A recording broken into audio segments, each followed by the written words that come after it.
Well, hello everybody and welcome. We have coverage of Belgium's game against Italy at UEFA Euro 2020. However, earlier today we are having our first quarter final. And remember, Switzerland plays Spain in the quarter-final and Belgium play Italy to decide semi-final one, and then the Czech Republic played Denmark and Ukraine play England.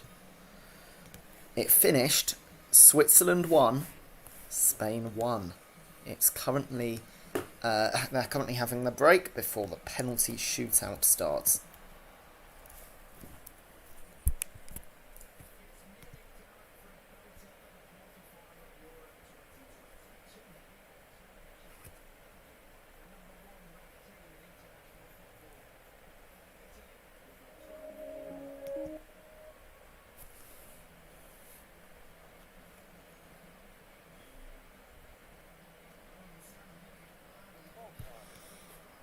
So that's where we are, waiting for that penalty shootout to happen. But let's talk about this game. This is the game we are covering on Possession Football. And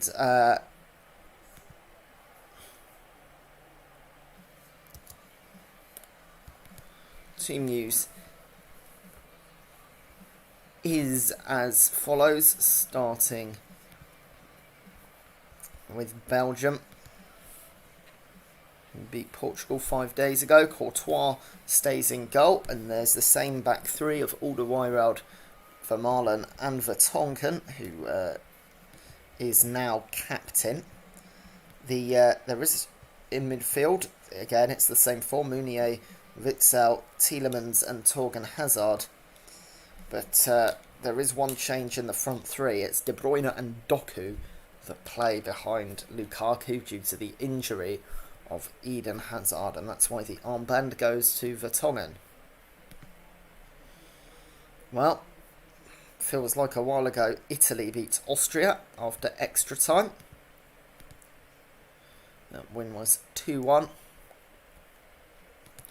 And Donnarumma starts in goal.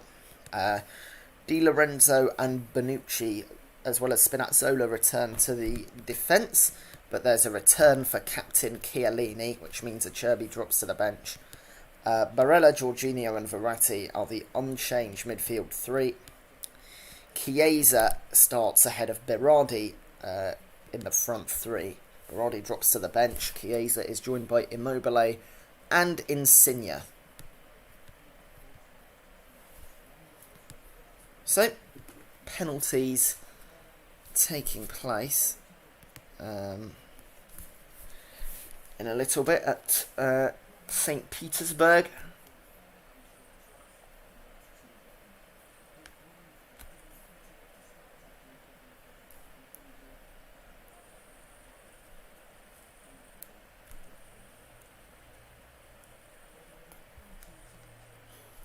So we'll let you know when that resumes.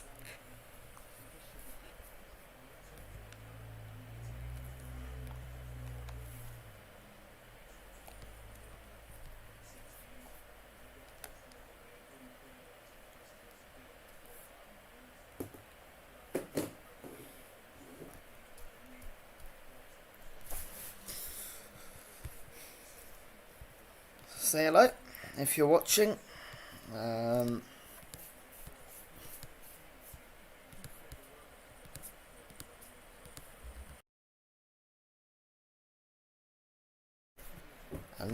I'll answer any questions you have or any comments or opinions that you want to share regarding the game.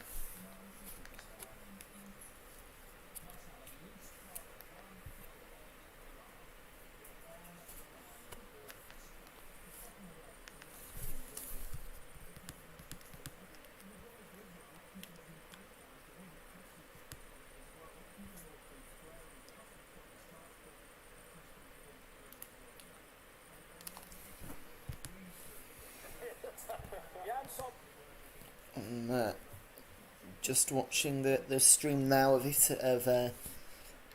Spain and Switzerland's penalty shootout. Looks like the referee in that game is just chatting to the two goalkeepers, who are Jan Sommer and Nigel de Jong. Meanwhile, the warm-up is taking place here in Munich.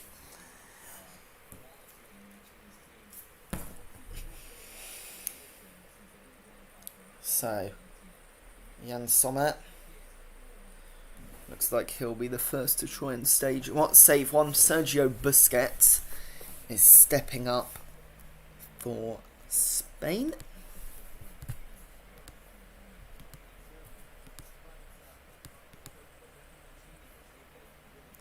So Busquets versus Sommer, doing the lineup from outside the area. Busquets, oh, he's hit the post. Well. A little grin on Busquets' face. He can't quite believe what he's just done there. Well, that would be something, wouldn't it? So, big opportunity for Switzerland. Looks like it's Mario Gavranovic stepping up.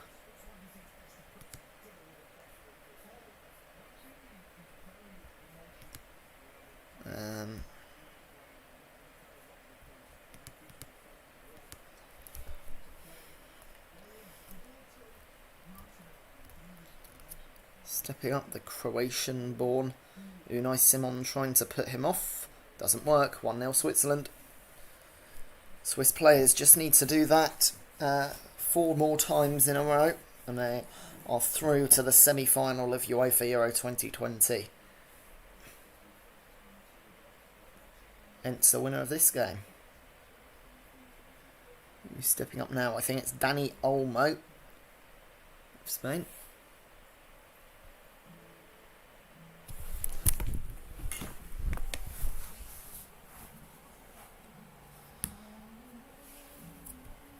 Jan Sommer will try to prevent him from scoring, but he can't.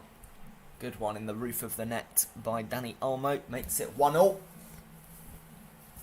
Switzerland still have the initiative, but they'll need to score this one to retain it.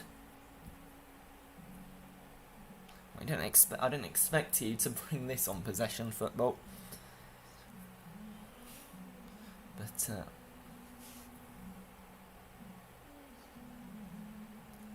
nice penalty shootout. Fabian Schär of Newcastle is standing behind it now.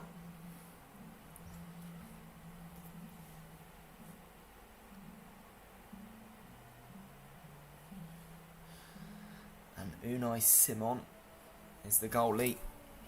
So Fabian Schär. Oh, it's saved by Simon. So after 2 penalties, we are level again. 2 penalties each. It's Spain 1, Switzerland 1. Simon had to stop one of the next 5, or next 4, after Gavranovic scored, and he has done so. So, now it has gone from a story of 5 penalties each to a story of 3. And it's saved again. Rodri's penalty. He just came on in the last few seconds for Pedri, because he's a more experienced player. And he fires it straight at Sommer, and it's saved.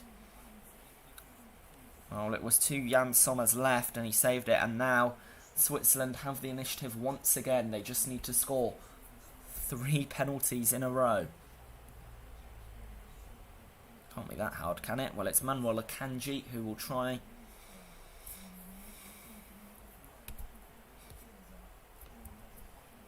"20 minutes to go till kick-off in Munich, by the way. The Belgian players are warming up.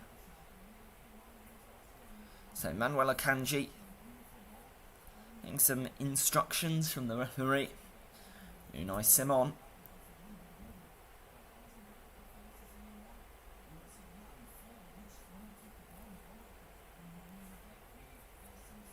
Akanji Oh, he stopped in his run-up, but it wasn't enough, and Unai Simon has saved it. So,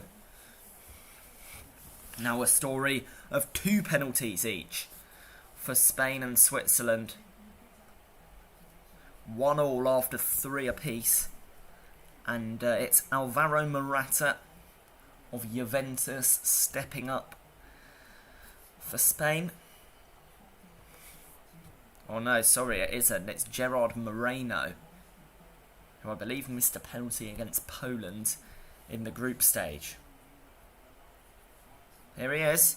It's Gerard Moreno, and he fires it into the top corner, and now there's a lot of pressure on Switzerland. Well, it might have been by the skin of their teeth, but Spain look in a good position now. 2-1. Spain have taken 4 penalties. Switzerland have taken 3. That was big from Gerard Moreno, showing some experience there. Jan Sommer was never touching that. You just think, well, why didn't a couple of other Spanish players do it that way?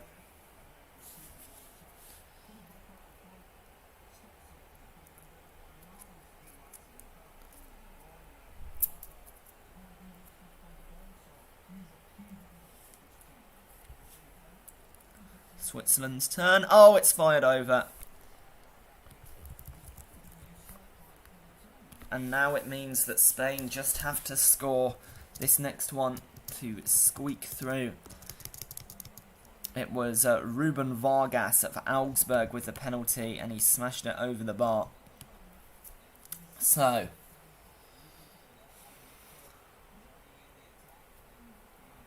a lot of pressure resting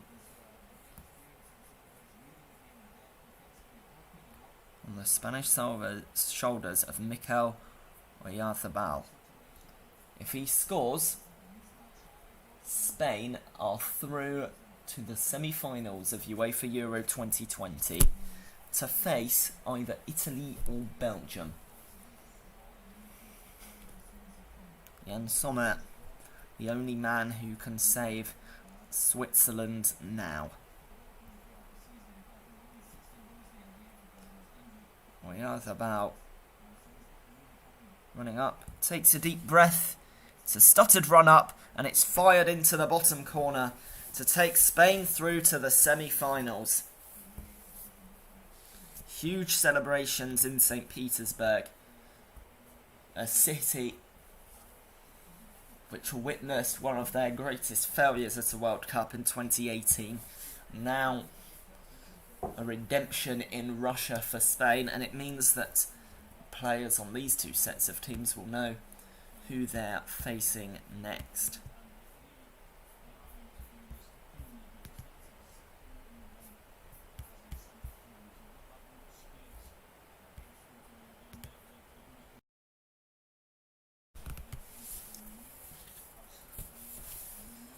Just have another look at the teams for Belgium.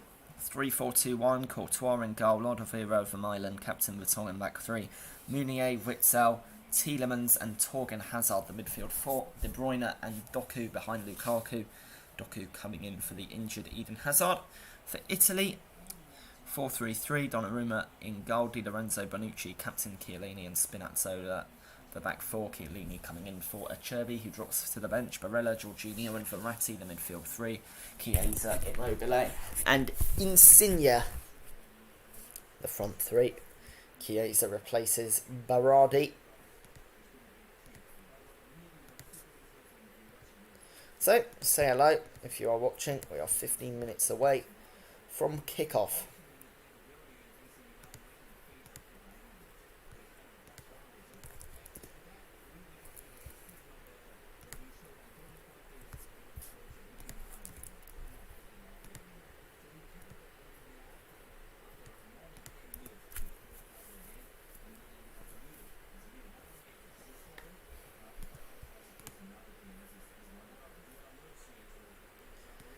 It's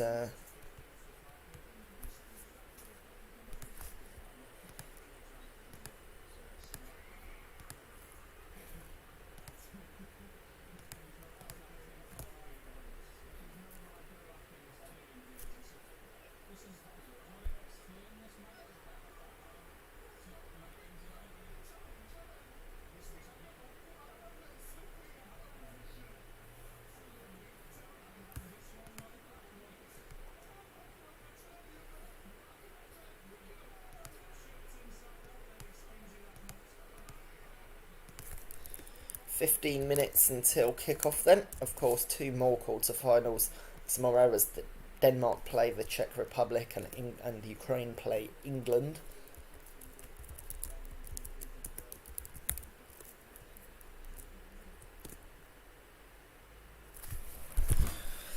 And as I said, the first one is done, so it will be Spain who play the winner of this one. That'll be a crunch semi-final.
Today,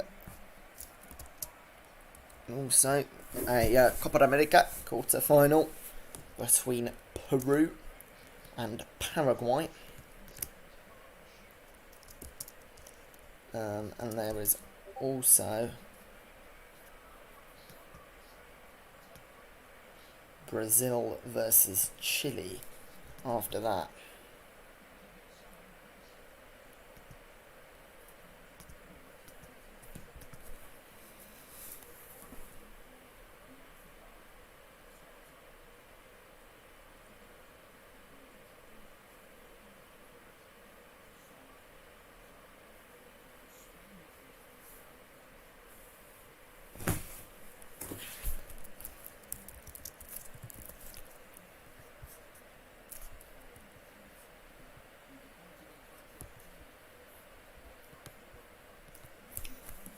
Italian players coming out of the tunnel, or at least Roberto Mancini as their coaching staff.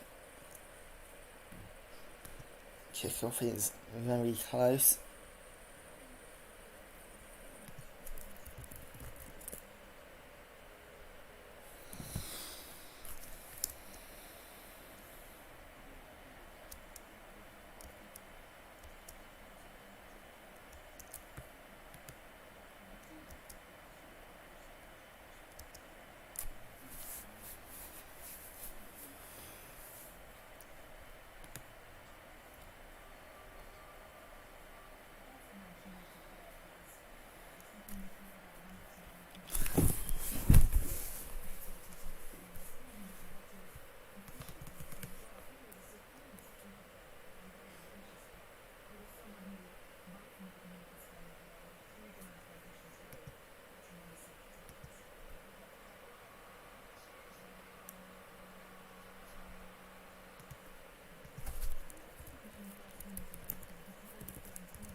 Just thinking about Roberto Mancini and Roberto Martinez, 2 managers that are known a lot for their times in England. Mancini was a Manchester City manager in 2013, and the 2013 FA Cup final came between Man City and Wigan. Roberto Martinez's Wigan got relegated that season, but in the FA Cup final it was them that won.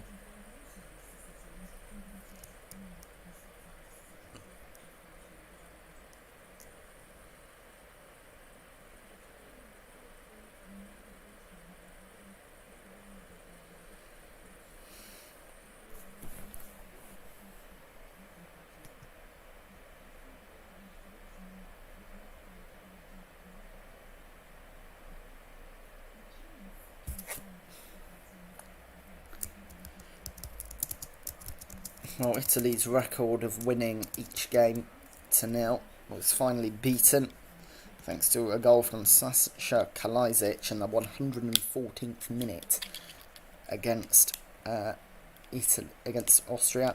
But it does still mean they're 12 games in a row with a win. Last team to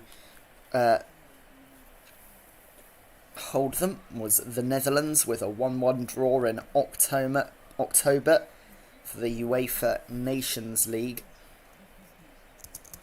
while the last team to beat Italy was Portugal in 2018 in the first ever UEFA Nations League.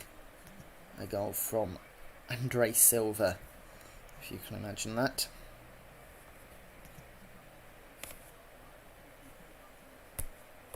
It's one of only 2 games Mancini has lost. The other one was his second in charge against the France team that would become world champions a month later in June 2018.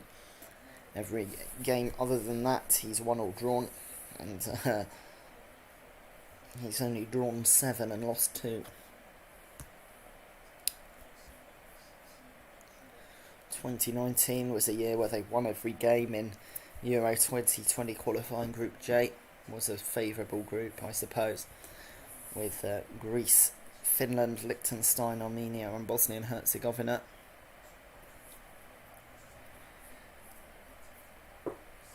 As for Belgium, they've been in excellent form all tournament, winning all 3 group games with relative ease, beating Portugal 1-0 as well.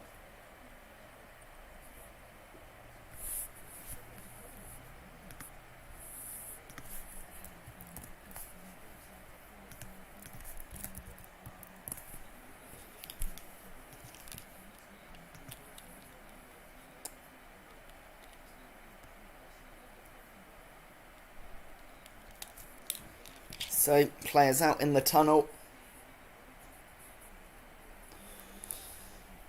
Just see the 2 captains. And they come. Our referee taking the ball off his pillar.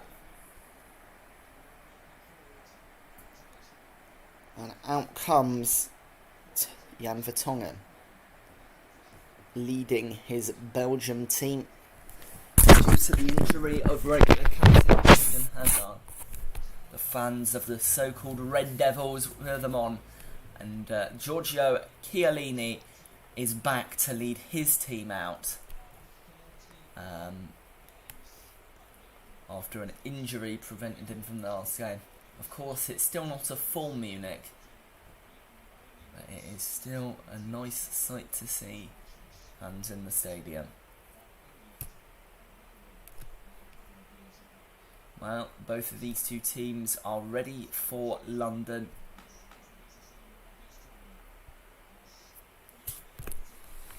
It's time for the national anthems, starting with Italy.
So, that's the national anthem of Italy done. Lots of applause. And coming up, La Brava Son, the national anthem of Belgium.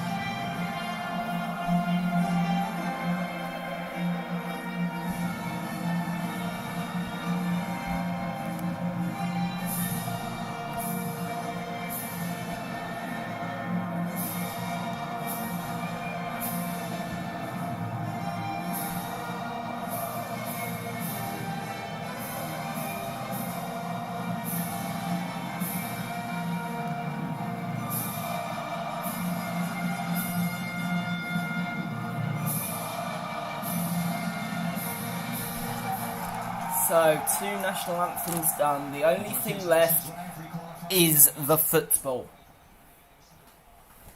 Let's have a look at the teams one more time. Thibaut Courtois starts for Belgium, as he always has done. Alderweireld, Vermeulen and Captain Vertonghen is the unchanged back 3. Meunier, Witsel, Tielemans and Torgan Hazard represent no change to the midfield. De Bruyne all starts again, as does Romelu Lukaku, but Doku comes in for the injured Eden Hazard. Torgan Hazard, Vermeulen and Alderweireld are all 1 yellow card away from suspension.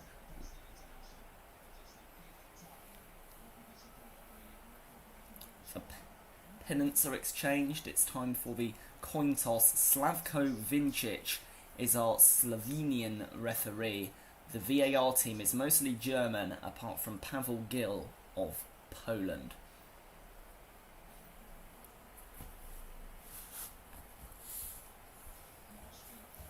The Italian team is as follows. Gianluigi Donnarumma starts in goal again. Di Lorenzo, Bonucci, Captain Chiellini and Spinazzola are the back 4. Chiellini coming back means that Cherby drops to the bench. Barella, Jorginho and Verratti are the unchanged midfield 3.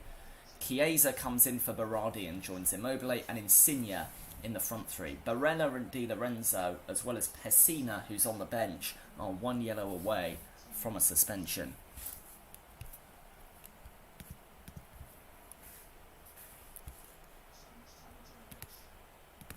So that's where we are. The amount of talent in these 2 sets of players is absolutely huge.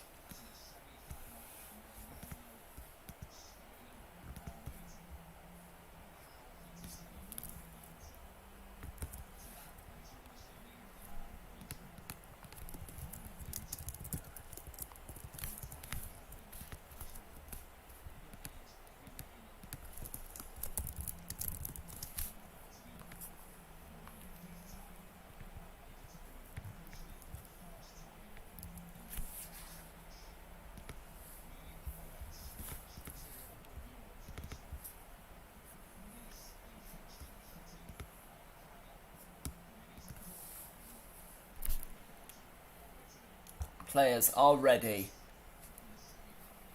Romelu Lukaku stands over the ball, waiting for our Slovenian referee's whistle. But before then, there will be the taking of the knee, symbol that many players have decided to adopt against racial injustice, applauded by the German audience. And now the whistle is blown for real. We are underway between Belgium and Italy.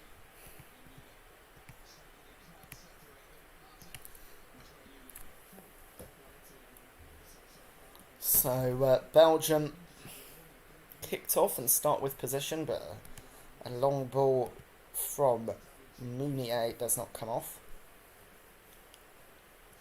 Italy trying to go forward, but Vermeulen, no way through.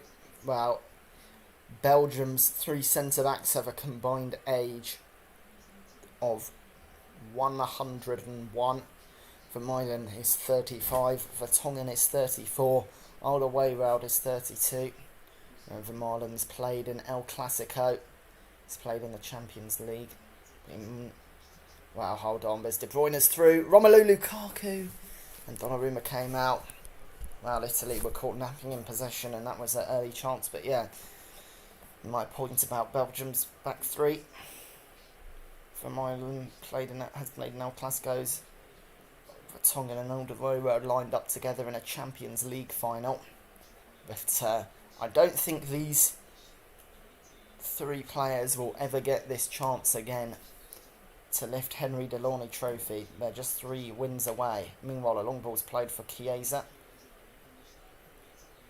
So Vertonghen will have to do some defending. And it looks like Chiesa's fouled Hazard. Might have been an offside. I'm not exactly sure, but either way, it's a free kick to Belgium in their own box. Oh yeah, I see. So Chiesa lined up for the shot. Torgan Hazard just poked it away, and Chiesa then kicked Hazard. That's a foul. Lax defending from Italy there, and it's out for a corner. Poor back pass that Donnarumma couldn't get on properly.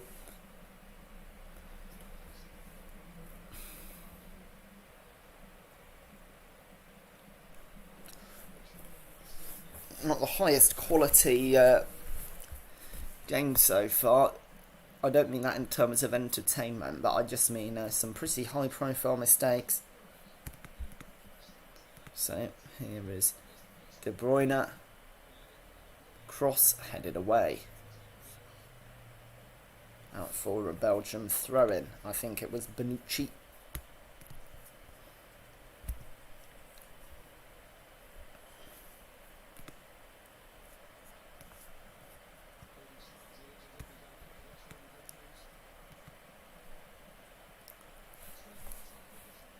So, it's with Belgium at the back, 3 minutes in on possession football with P. Missouri and Belgium level. Here's Vertonghen, all long ball forward. Belgium with Doku, who probably wasn't expecting to start today, but has been impressive when he has. Couldn't get past Di Lorenzo this time, and Italy can't keep it in though, so throw in.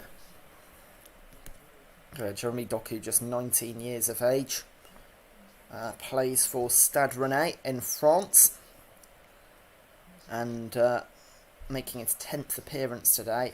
This is probably the biggest game of his life. Long ball played over the top to Lukaku, fired over the bar. He was offside anyway. Of course, Lukaku among the players who will be very interested in the golden boot. Yeah, it was just offside. Chiellini and Bonucci will need to be careful though, because it was a bit close for comfort.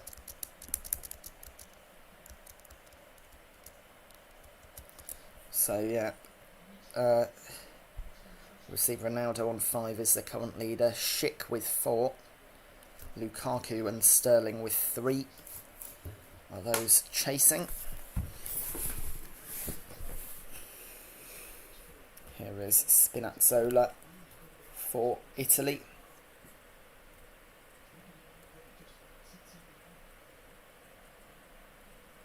Witsel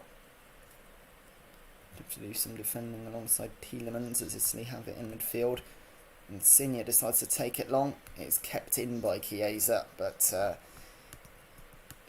could only tamely get it to Courtois.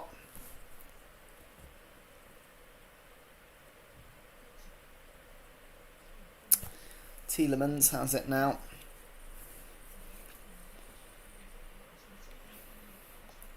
Game taking its time to shift into gear.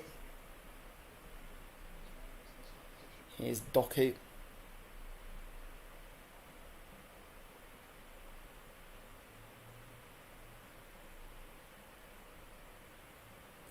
Vertonghen going forward.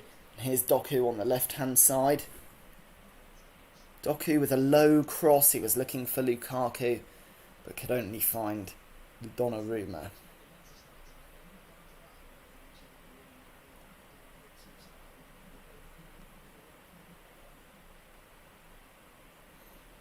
It's with Spinazzola.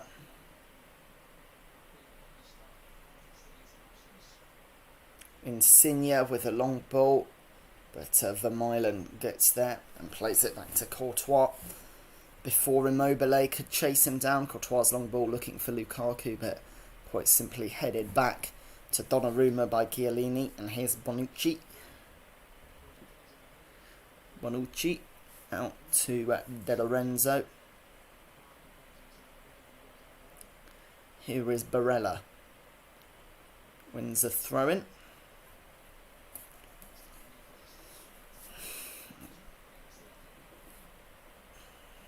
The last time these two managers met was the 2013 FA Cup final between Man City and Wigan. Roberto Martinez's Wigan were the victors on that occasion.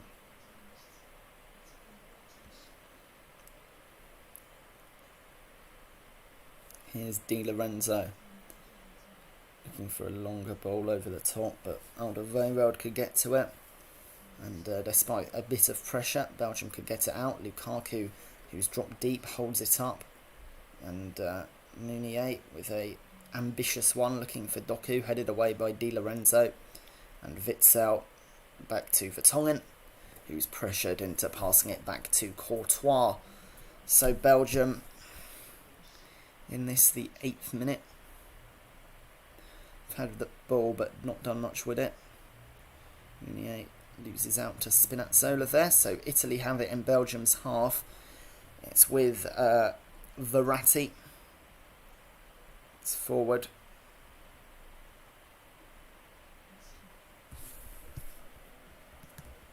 To Jorginho. But now out for a goal kick on this occasion, just a mishit by Insigne.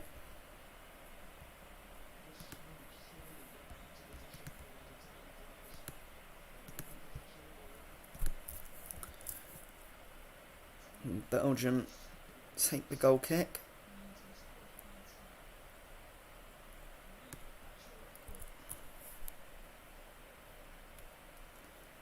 It's with Insigne.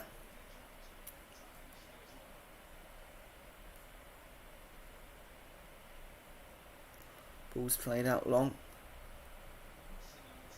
to Insigne.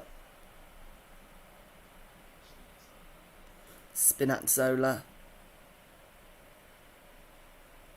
Verratti. Plays it to Jorginho. It's backwards to Bonucci. No way forward. And Witsel can win it and get it to Hazard. And the ball is taken long out for a throw-in. Italy take the throw quickly, so they have it in a dangerous area.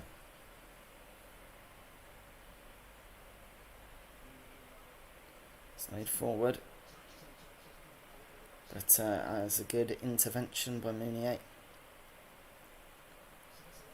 Here's Spinazzola. Verratti. Jorginho. Bonucci. Jorginho. Oh, and Immobile can't control it. Kicks it out for a throw-in to Belgium.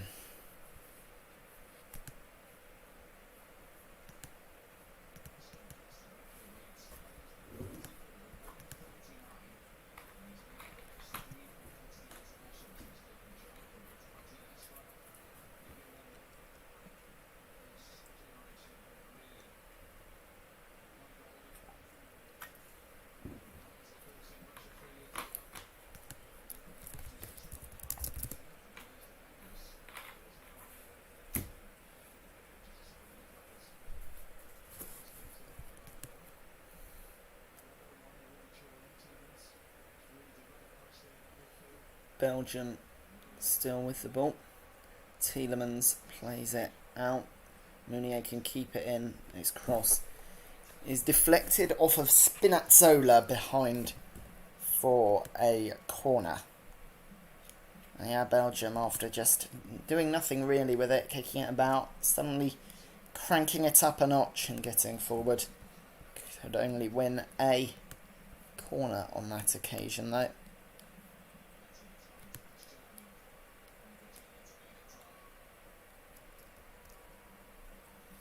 Kevin De Bruyne will take the corner and it's cleared.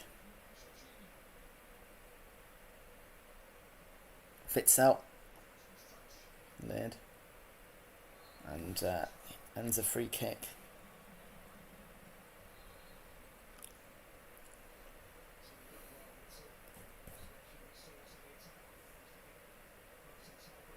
Just a nudge on Barella. So Italy with the free kick, and Roberto Mancini could see barking orders from his technical area. Very big technical areas at this tournament, I know.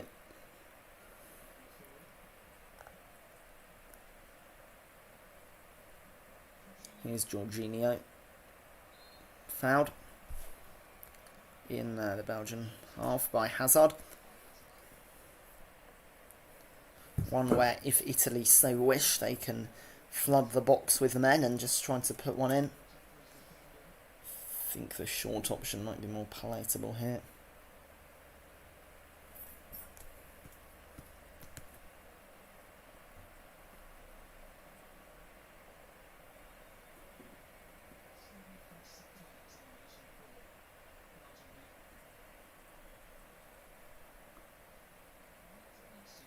Looks like they are going to put one into the box. Insigne. Ooh, and it misses everyone, and then it's tapped in. Italy take the lead. I think Bonucci got the final touch. They can always be awkward, those ones.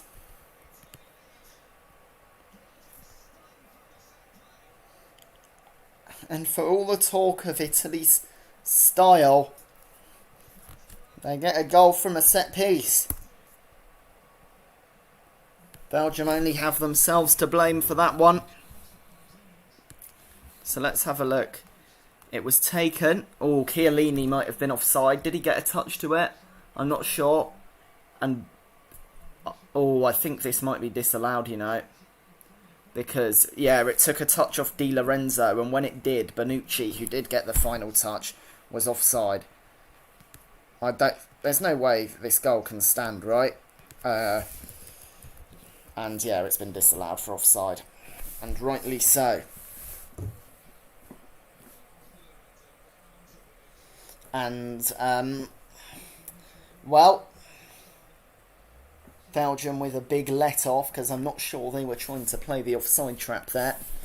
But the score is Belgium 0, Italy 0. Disallowed for offside to clear up any confusion.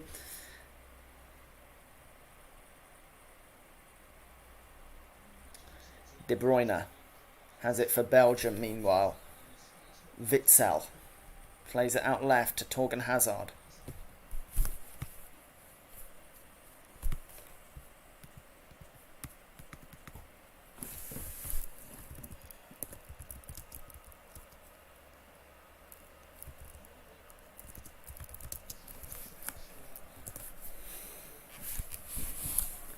Belgium are just playing it around the back. Now, couldn't get way forward, but recycling possession. Doku, Hazard. Doku didn't play it past Chiesa.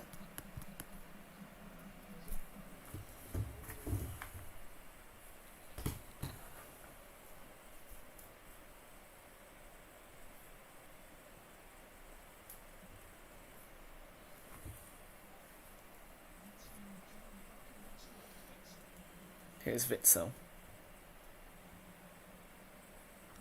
for Milan. Ball's played forward to Tielemans, who has a long shot, which is deflected for a corner. Yuri Tielemans likes a long shot, often dangerous, and well, Italy scored from a set piece, or so they'd thought. They now have to defend from one.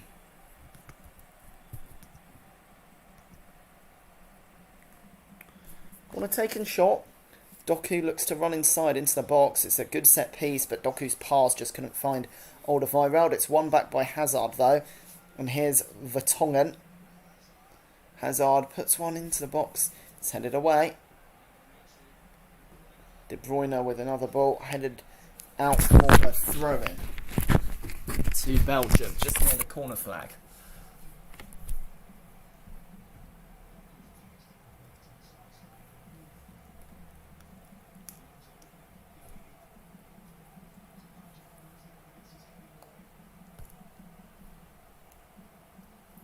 It will be Hazard that takes it.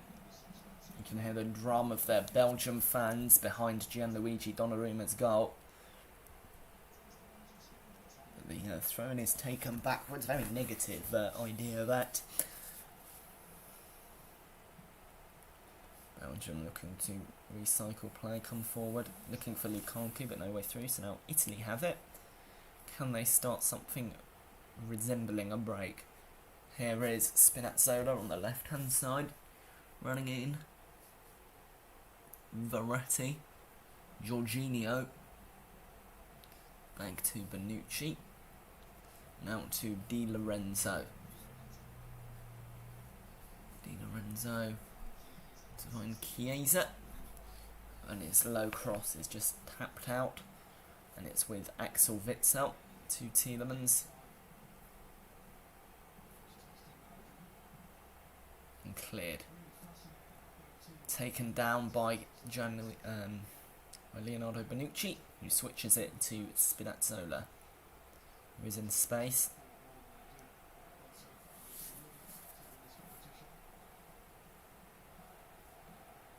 Insigne, Jorginho, Chiellini, Barella. Italy showing patience, and it's with Spinazzola on the left-hand side.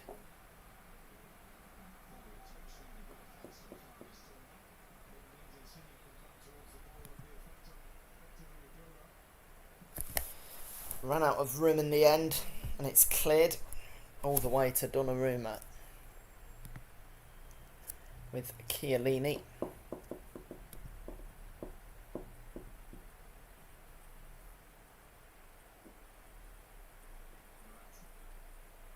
Verratti to Bonucci.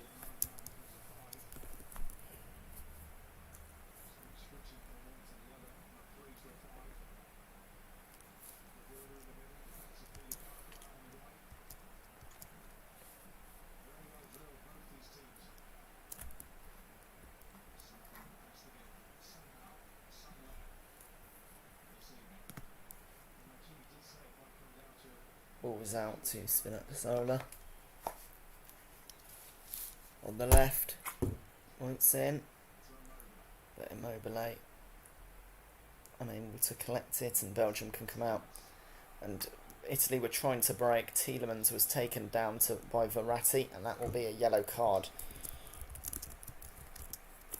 All day of the week.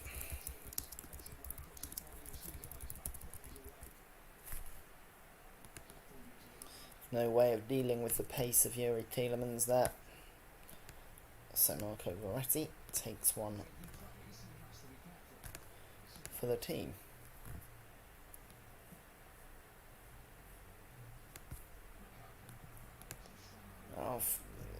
Belgium could do nothing from the free kick, perhaps vindicating Verratti's decision. And now Tielemans fouls Verratti. I don't think our referee is going to give a yellow card for this one, because it wasn't a professional foul. In fact, Verratti was pulling on Tielemans' shirt when it went down.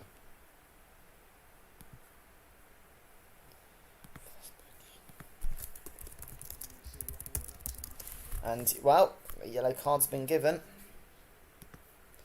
to Tielemans.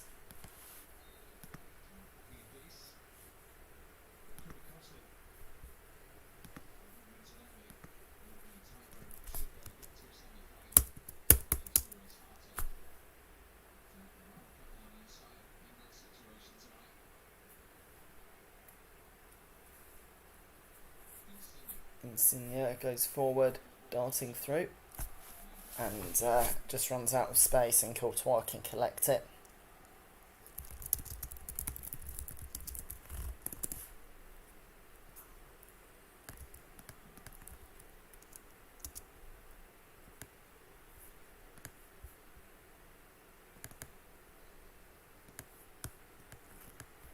So, Belgium 0, Italy 0, live on Possession Football in association with Team Missouri. And Belgium has one possession and can break. Here's De Bruyne. De Bruyne cuts inside, goes for a shot. Good save, Donnarumma, corner kick. Took a deflection on its way as well.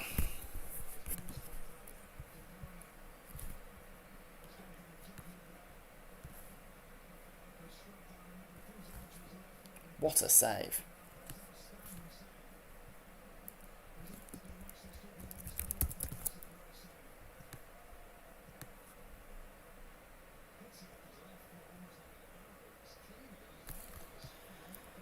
And every defender in Italy's back four thanked Donnarumma for preserving their clean sheet there.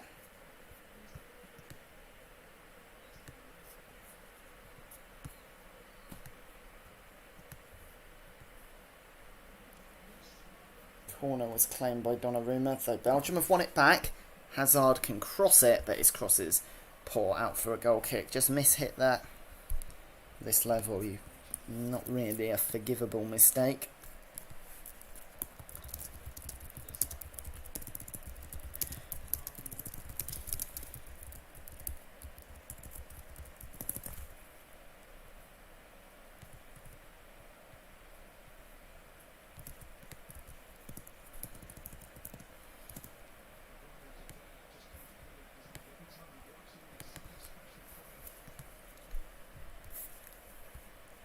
Verratti has it. Oh, Spinazzola gives it away.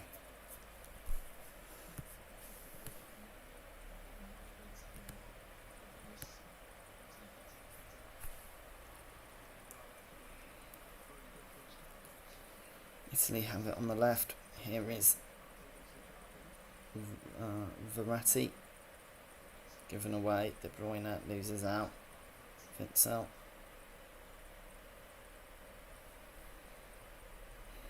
Here's Jorginho. Verratti. Spinazzola. Given away. And Meunier clears. And here's Lukaku.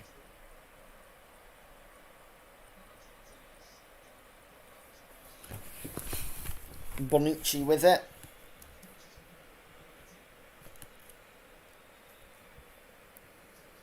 Barella.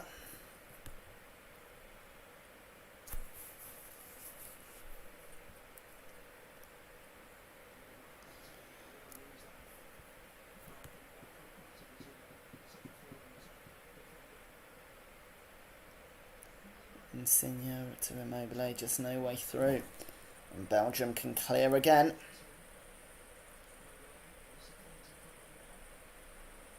Here's Spinazzola.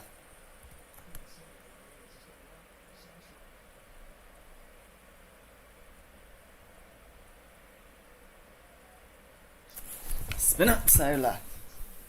Insigne.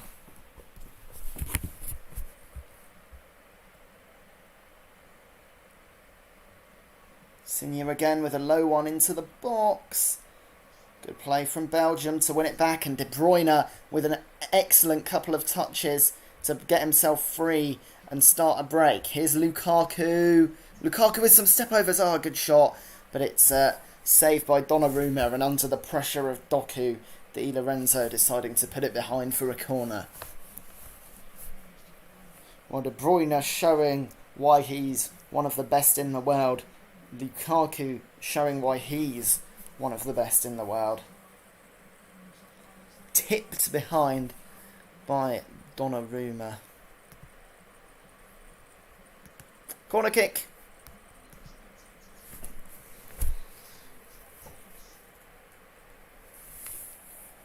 De Bruyne, and it's Hecked out. Can Italy start a break now? Hits with Spinazzola on the left. And he's gotten a bit of luck, but it has gone favourably to him. He plays it to Chiesa. Chiesa cuts inside. It's deflected by Vertonghen and...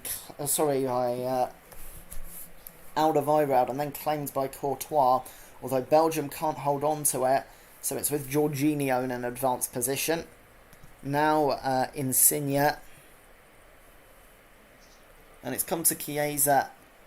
And it's a good block from Alderweireld.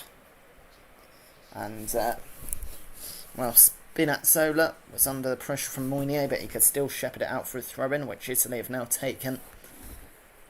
Here's Spinazzola. Insigne! All over and wide. Belgium 0, Italy 0 on possession football with Team Missouri.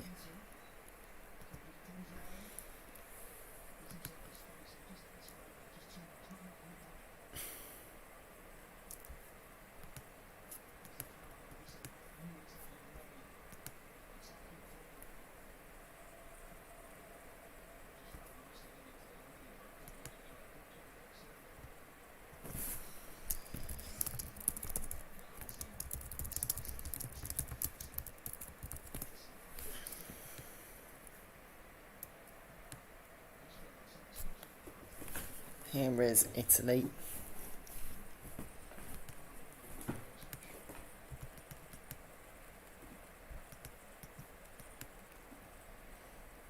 Game has slowed down considerably though. Vermaelen just got it out for an Italian throw-in.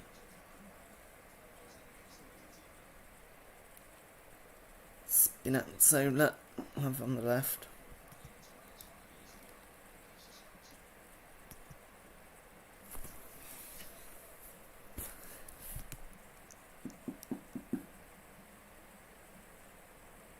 Bonucci has it for Italy. Good ball to find Spinazzola actually.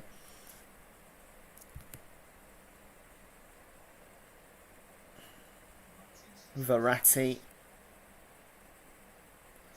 Insigne. Barella. Chiesa has a shot. It's deflected and comes back to Chiesa.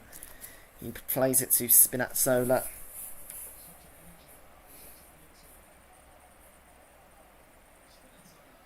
And it's blocked and it's behind by Mounier. Corner kick to Italy.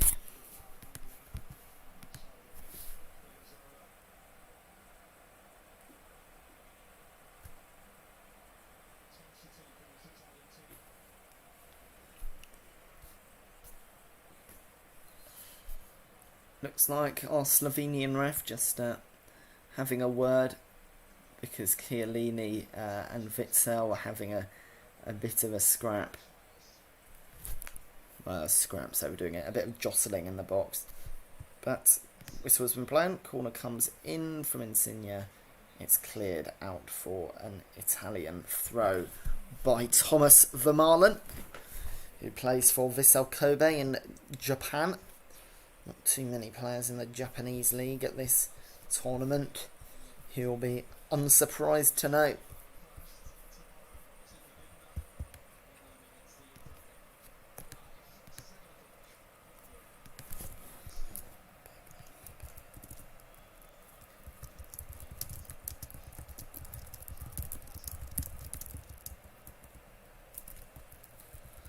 Torgan Hazard with a foul.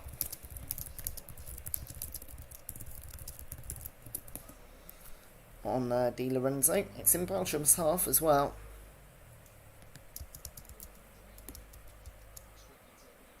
Half an hour in. Ball's cleared. Oh, Italy win it back though. There's a player down in the box. But the shot is allowed to taken. And it's in from Barella. Big goal from Italy. And this one, I believe, will count. And Italy have a big lead. And you can't say they don't deserve it. Nicolo Barella with a massive, massive goal for a team that 3 years ago was at such a low ebb. A long ball over the top. Barella just getting out. Can't say much for Belgium's defending. But for Nicolo Barella,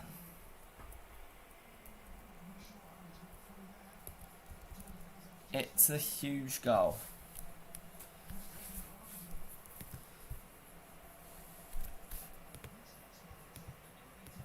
Barella gets his first goal of the tournament. What a brilliant time to score that.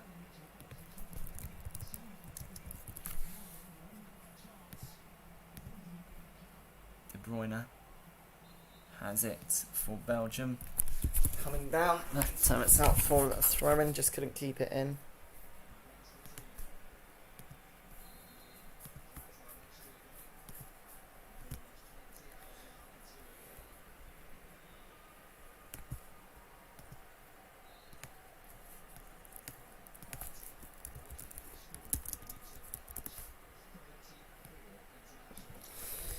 Well, it was 35 games ago the last time Belgium didn't score in an international game. They need to score today or they're heading out of UEFA Euro 2020.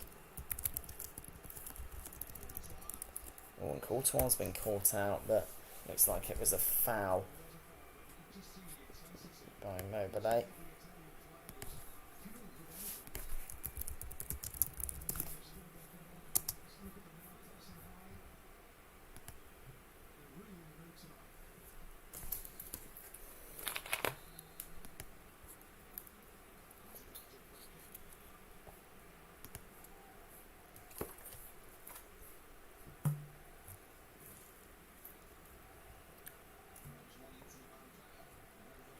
The last time Belgium didn't score, incidentally, was of course the 2018 FIFA World Cup semi-final. They lost 1-0 against France. Italy have a goal kick, by the way.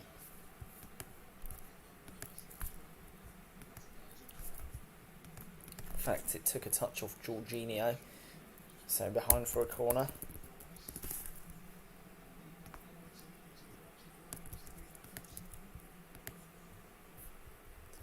So De Bruyne, can he get this corner right? It's a longer one, but the result is the same. Headed away by Chiellini.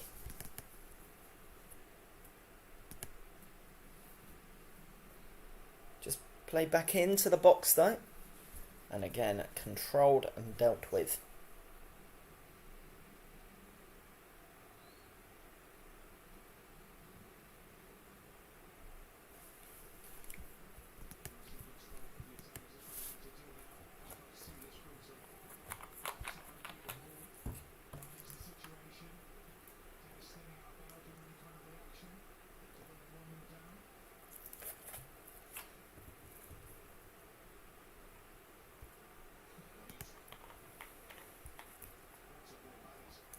Good ball by Bonucci to find Spinazzola. It's with Insigne. Verratti. Oh, just couldn't be controlled there. And it's back to Donnarumma. To Courtois, who will take it long. Looking for Lukaku, who's being knocked out the game and gave away a free kick there, apparently. I'm not sure about that one, but that's the decision that has been made.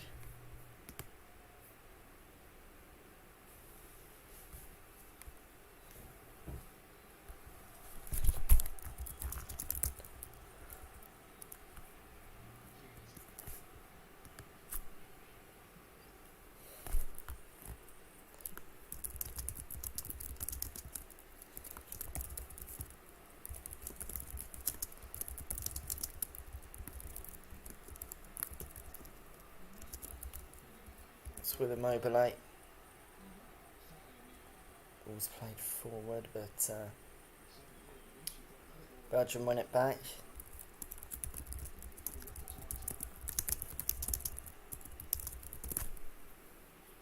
Doku just running out of play for a throw-in.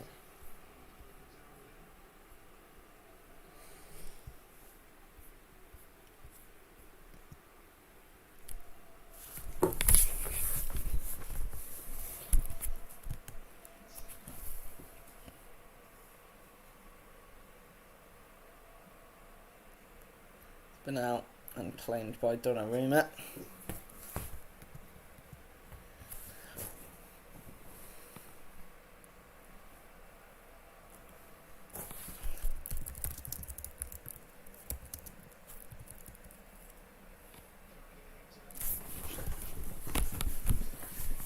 Well, this game has slowed down a bit. Italy with 61% of the ball. 5 shots to Belgium's 9. Belgium have had 2 shots on target. Italy just 1, but that one went in. Goal by Nicolo Barella that has given them the lead. Here's Doku. Hands Meunier.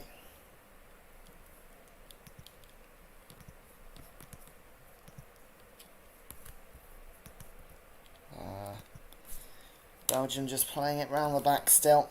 It's Belgium 0, Italy 1. Doku on the left-hand side. A lot of responsibility put on his 19-year-old shoulders today. He's done little wrong though, but Belgium not finding a way through. In an advanced position, it's with Alderweireld, who sprays it outright to Meunier.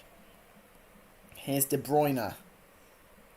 Plays it back to Alderweireld. Vermaelen to Vertonghen. And now with Doku. Plays it out wide where Lukaku is. On the left hand side. Forced back to Doku. He plays it back still to Witsel.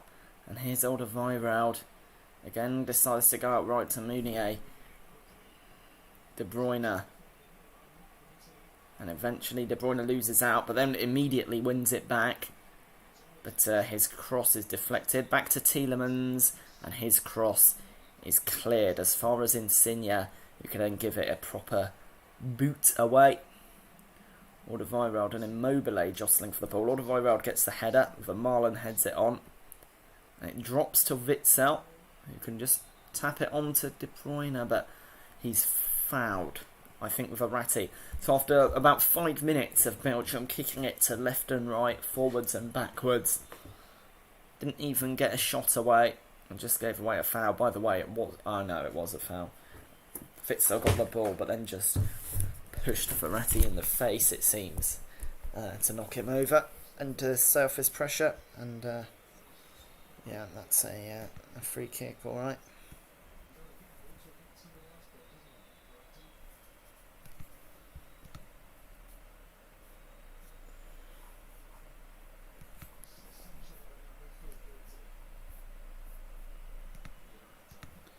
Also forward to Di Lorenzo and behind for a corner kick by Vermaelen.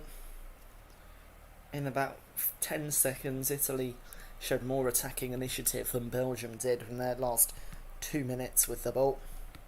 And in the 40th minute, I think this goal would give Belgium a huge mountain to climb.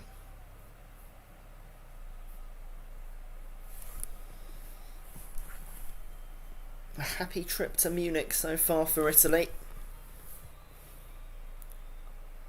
Verratti puts the ball down, ready for the corner.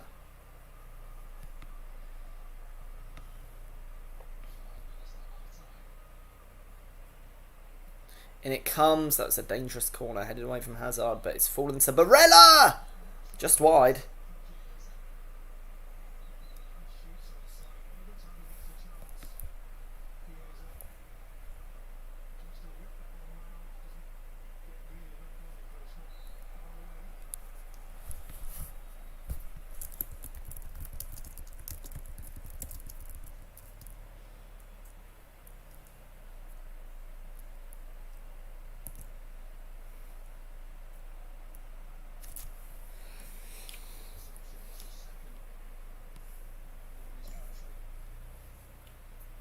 Belgium took their goal kick, just playing it round the back.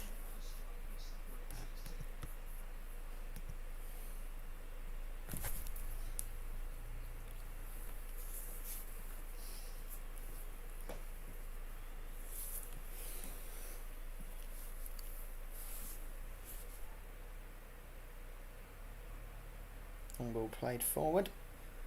Italy just deal with it, out for a throw. Just near the halfway line, but it's chucked back to Alderweireld. Plays to Vermaelen, then to Vertonghen, back to Vermaelen, and back to Alderweireld, who plays it to Meunier, who I think was looking for Alderweireld, but just played it to Courtois.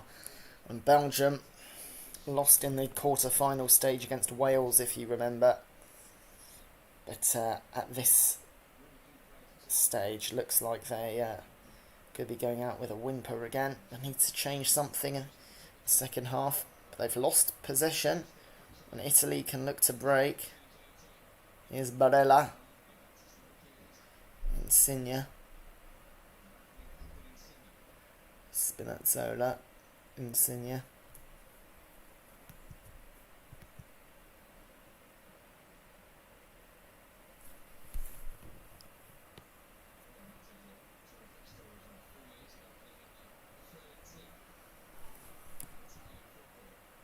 Oh, long ball played by Insigne to find Spinazzola. Low cross! It fell to Immobile. Should have put it in. Still with Immobile. His shot's blocked. It's cleared. Half cleared at least, because it's still with Jorginho.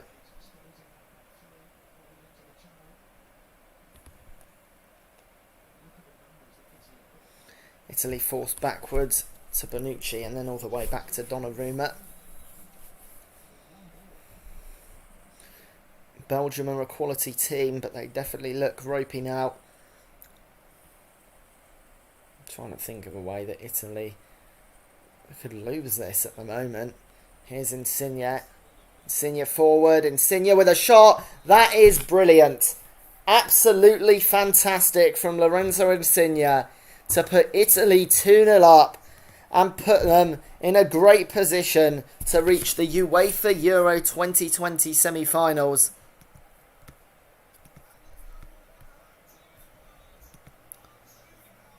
Lorenzo Insigne with his 10th goal for his country. And I don't think he'll score many bigger than that. Well, after a substandard performance against Austria, Italy look firing again against Belgium. What a shot, what a goal. In the top corner, there's nothing Thibaut Courtois, who is, by the way, one of the best goalies in the world. Not even he could do anything about that.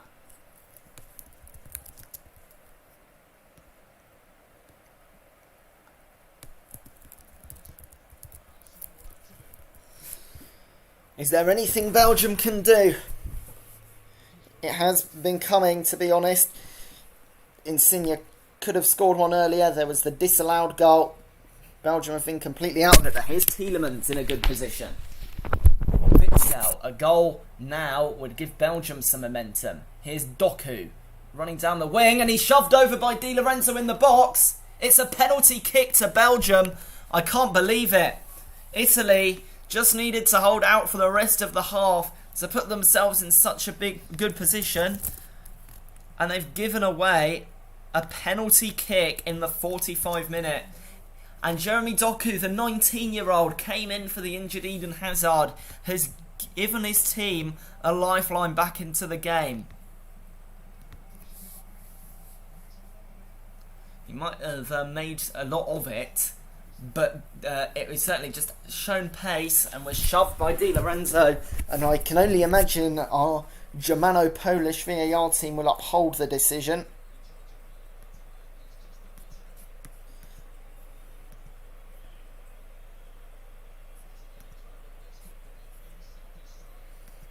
We are during stoppage time.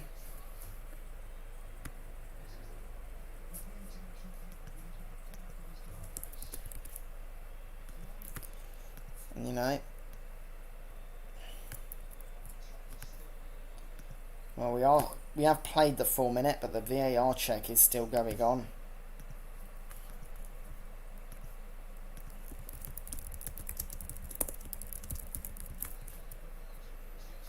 And the check is over. The penalty is given.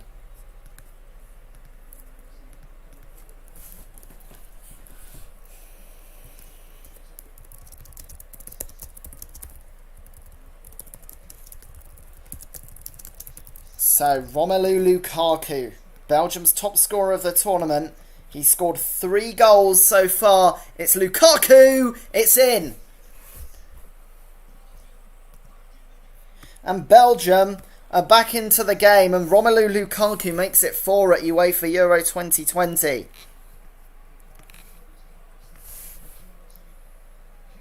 A lot of maturity shown there by Lukaku, because there was massive pressure on that kick. The difference between 2-0 and 2-1 cannot be understated.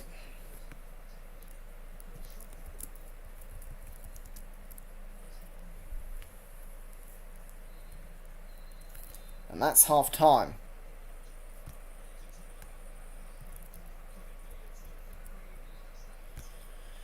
So, goals from Barella and Insigne put Italy in such a good position after a goal from Chiellini, was it? Or Bonucci? I can't even remember. It was Chiellini. Was offside. But then Barella and Insigne showed brilliant goals. But a late penalty from Lukaku has put Belgium right back into this one. At half time, it's Belgium 1, Italy 2.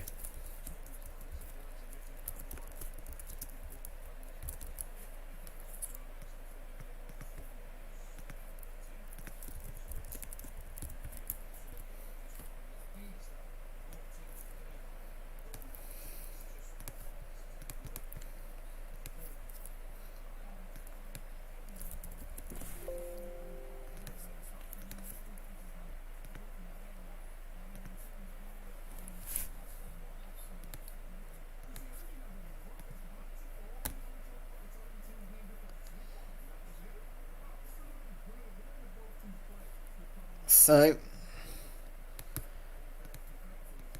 half an hour to find out who will...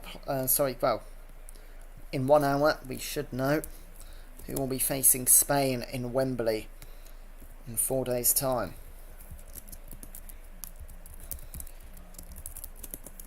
As I said, it's a big goal in the Golden Boot race as well. Remember, Cristiano Ronaldo on 5... is the leader, but his Portugal team is knocked out by Belgium in the round of 16. Schick and Lukaku on 4 are also still in the tournament, as is Sterling on 3, Hazard, Dolberg, Myler, Poulsen, Insigne, Immobile, Locatelli, Pessina, Morata, Sarabia, Torres, Yaremchuk and Yarmolenko all on 2. And there's quite a lot of players on 1.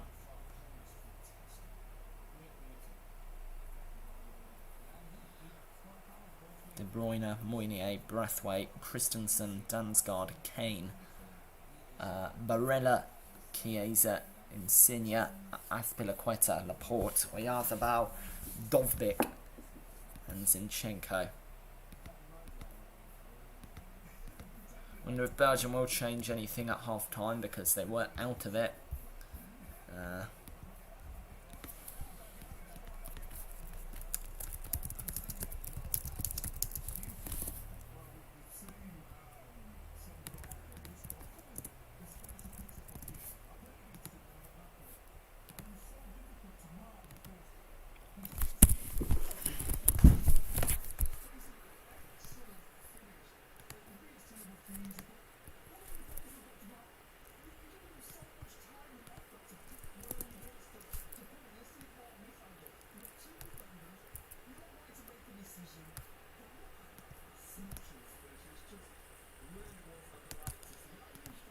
So earlier today, it was Spain that got themselves through into the semi-final with a penalty win after a 1-1 draw against Switzerland. They'll play the winner of this game in London, and then tomorrow find the other semi-finals. The winner of the two quarter-finals between Denmark and the Czech Republic, and Ukraine and England.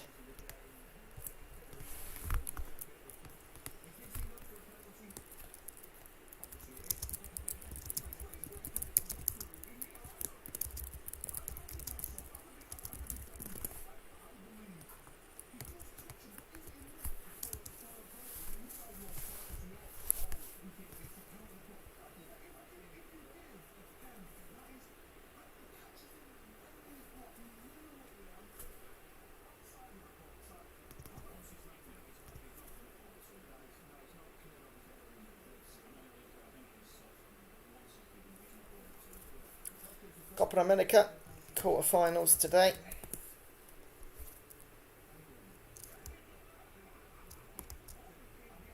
Peru versus Paraguay.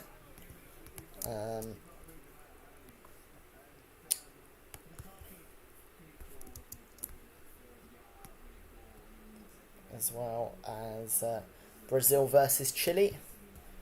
And tomorrow, Uruguay will play against Colombia, and Argentina play Ecuador in the controversial but still going ahead tournament.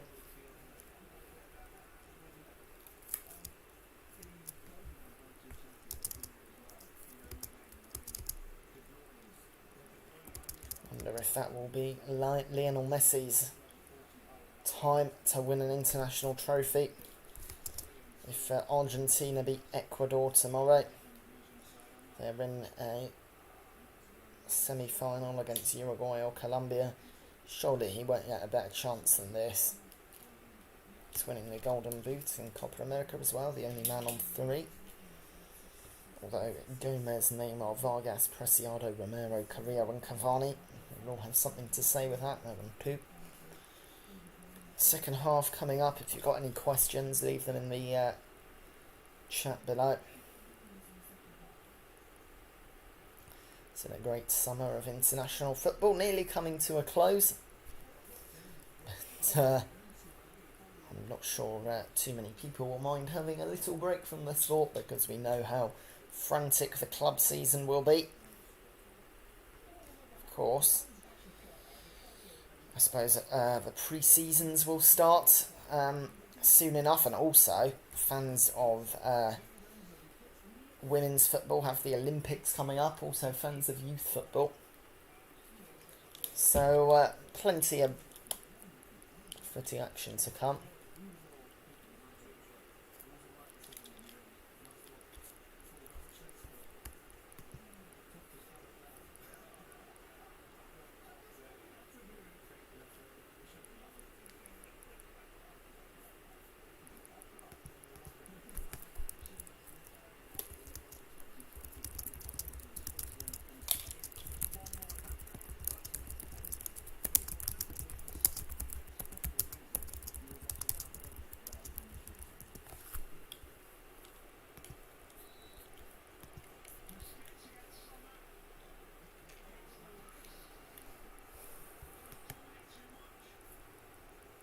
So, say hello. Ask any questions you have about the game, because in about just over 5 minutes' time, because there was a bit of a delay for the penalty at the end, there will be the second half.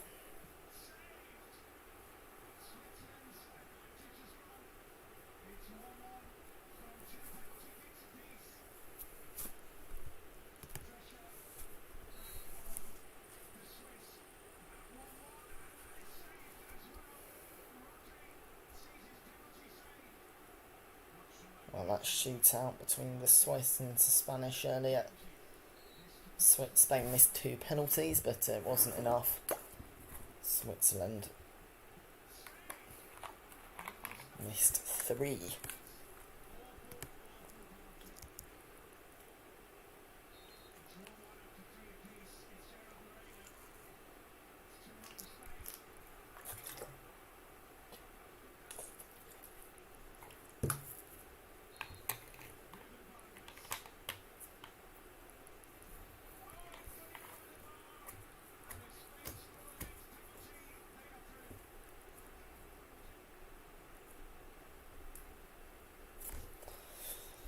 So Spain among those going through. Switzerland, I'm sure, exit with their heads held high.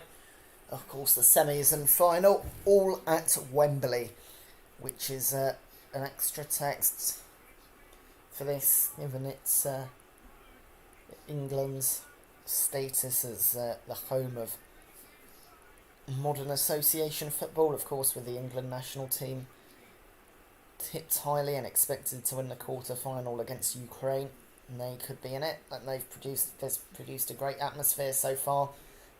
2/3 full, and I know that when the stadium was completely full in Budapest, there was a good atmosphere there. So a lot of excitement, I'm sure.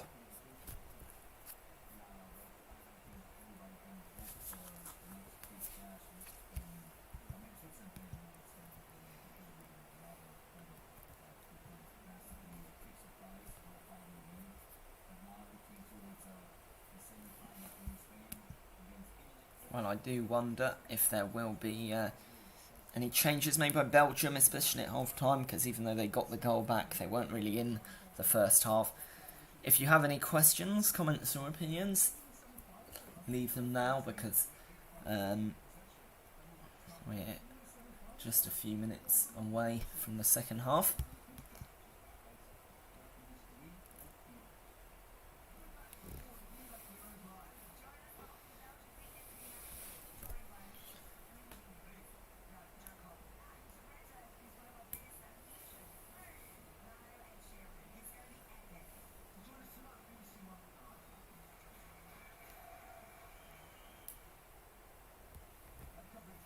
See some players warming up here at the football arena Munich, as a stadium that most would know as the Allianz Arena has been rebranded for the Euros because of sponsorship rules. Of course, a stadium that's seen Champions League finals in its time as well. I'm sure that for many, the 2012 Champions League final that was played here will live a very long time in the memory.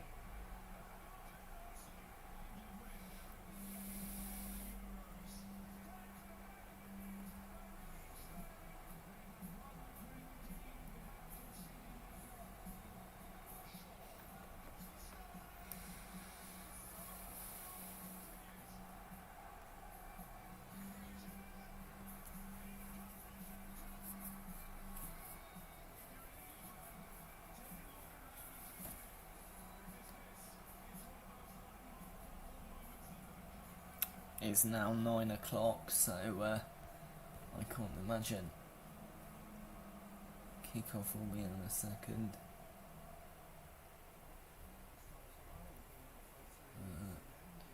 There was, 2.5 minutes stoppage time in the end.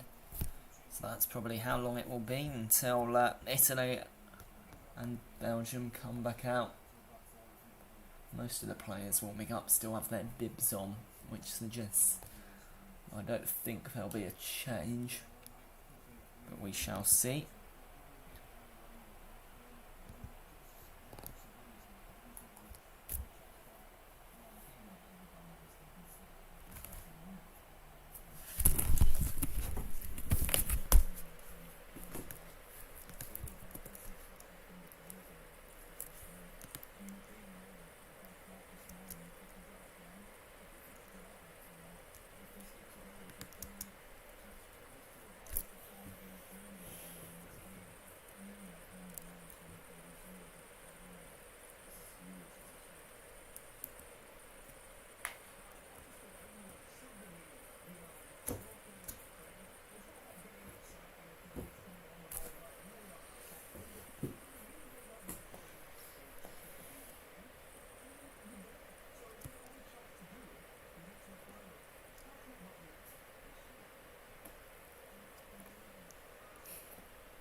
So, after a good first half of football, albeit one that was up and down, we have 3/4 of an hour between two of the most fancied sides in the world. If you were to look at the FIFA Coca-Cola Men's World Ranking, you'll see Belgium at the top and Italy in 7th. France, Brazil, England, Portugal and Spain separate the two. But it is the team in 7th who is leading right now. The Italy players are out of the tunnel.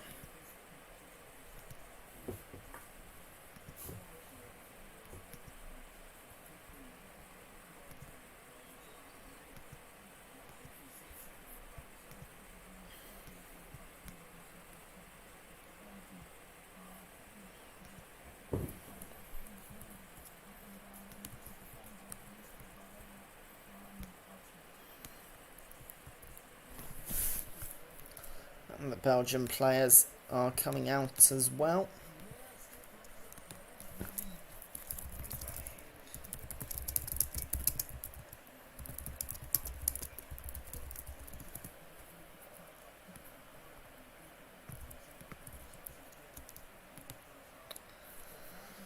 And the referees also coming out, and the Belgian players now able to take their spot on the pitch.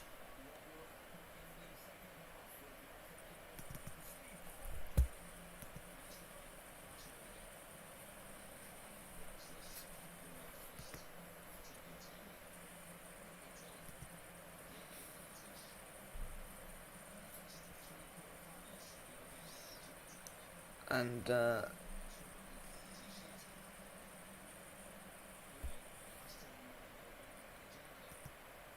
Italy will be kicking us off. They are wearing white, from going from left to right.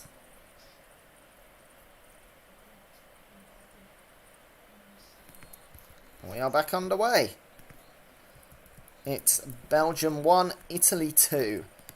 And the second half of it is live on Possession Football. Italy immediately coming forward. Ball looking for Chiesa. It's out for a throw-in.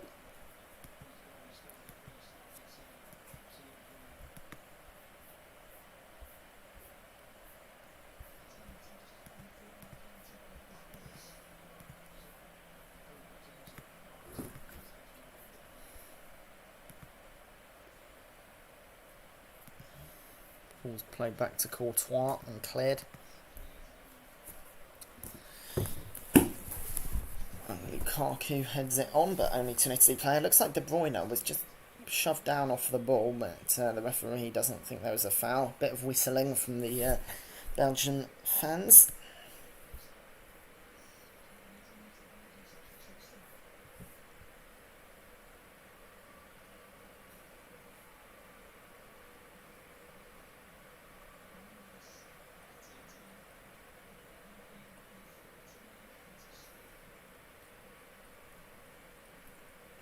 Here's Insigne on the left-hand side. Ratti, and a shot, but from Chiesa that goes wide. He was slipping as he took it. That would have been something, eh?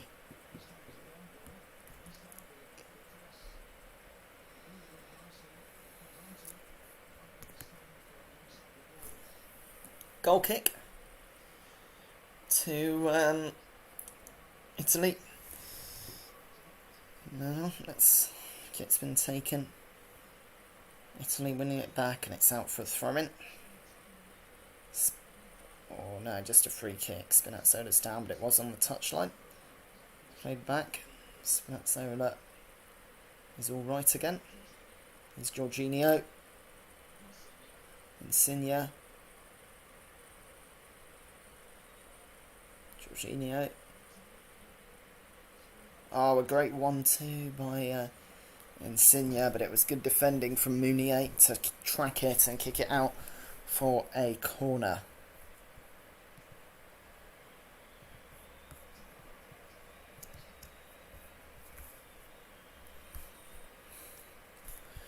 So Belgium 1, Italy 2. Corner kick being readied. Bonucci flicks it on, but looks like it took a touch off a Belgian player, so it's retaken. Short. Jorginho. Is it to Chiesa? Misses everyone. Goal kick.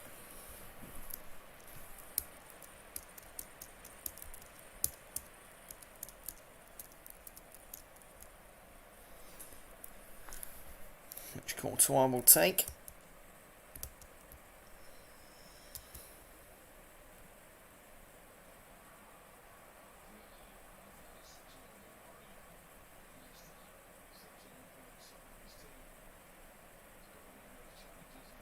Ball played to Chiellini, headed away.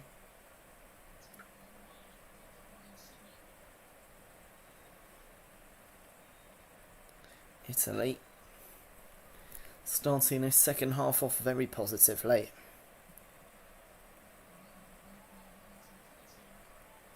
Belgium know that there's going to have to be a period of the game that they control, because if Italy just retain possession for the full 45 minutes, Belgium will be out without even knowing it. So the clock ticks down. Italy become a second closer to London. Nucci plays the ball long, but it's collected by De Bruyne. Hazard flicks it out wide. No, Doku can't get onto it, so it is a throw-in to Italy in their own half.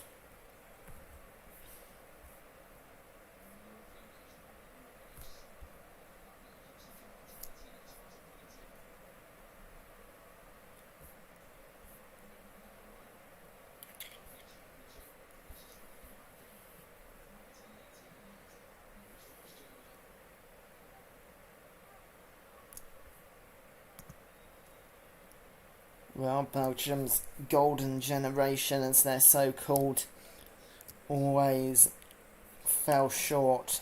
A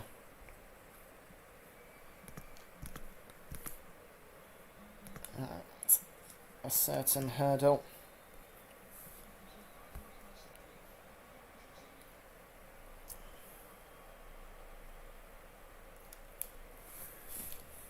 Well, a long ball was played. De Bruyne shoved Jorginho, trying to win it, so it's a free kick to Italy near the goal line.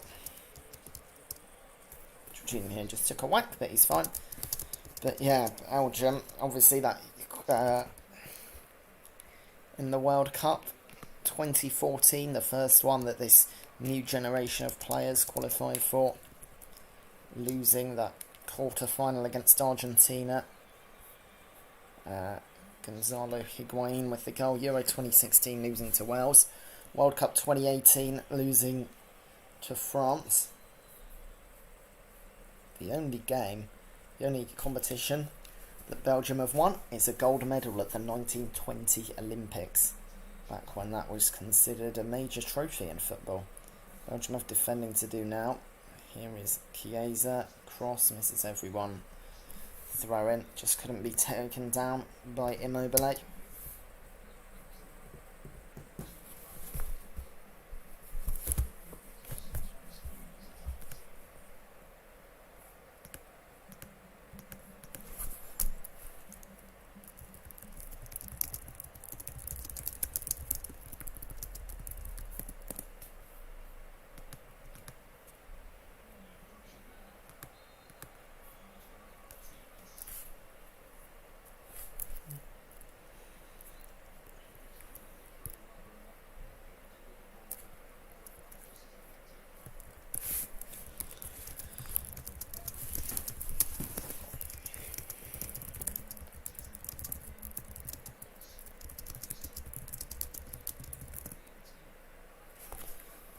Well, it's with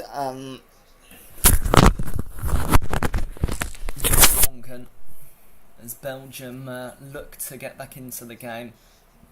But they're just passing it sideways along their defence because there's no gaps.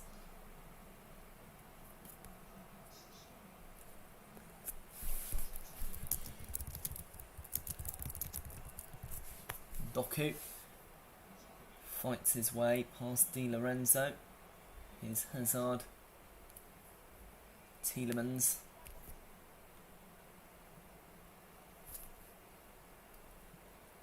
Alderweireld.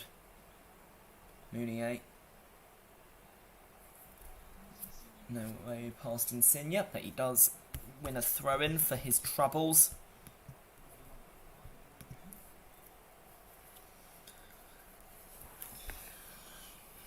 '54th minute. Belgium 1, Italy 2. Throw-ins made. Touched by Alderweireld, and it's out for a goal kick.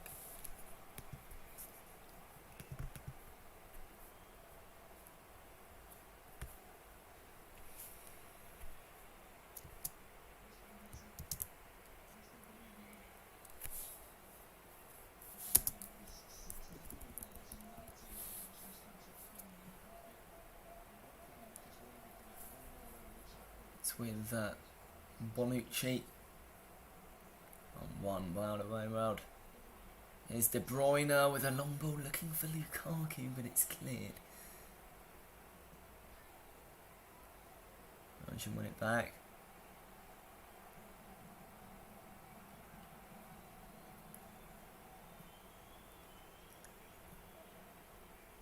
Vertonghen, Doku. Tielemans, Witsel.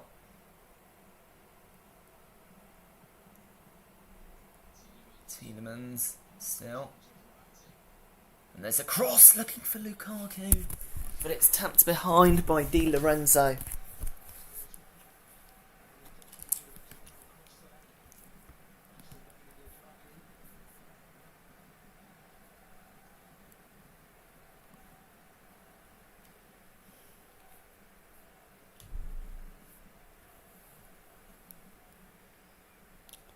Corner kick taken quickly by De Bruyne.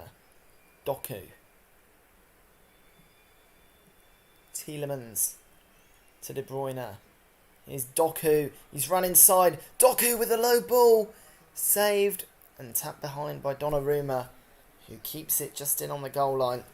Doku once again, the Belgian player, showing the initiative. While there are experienced heads in the Belgian team.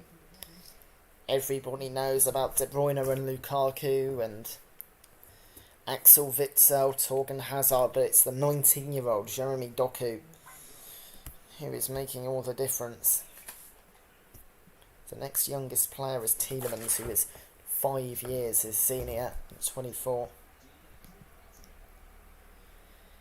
Italy have a corner after Donnarumma claimed it. The ball went forward and Meunier just unable to control it. Corner kick.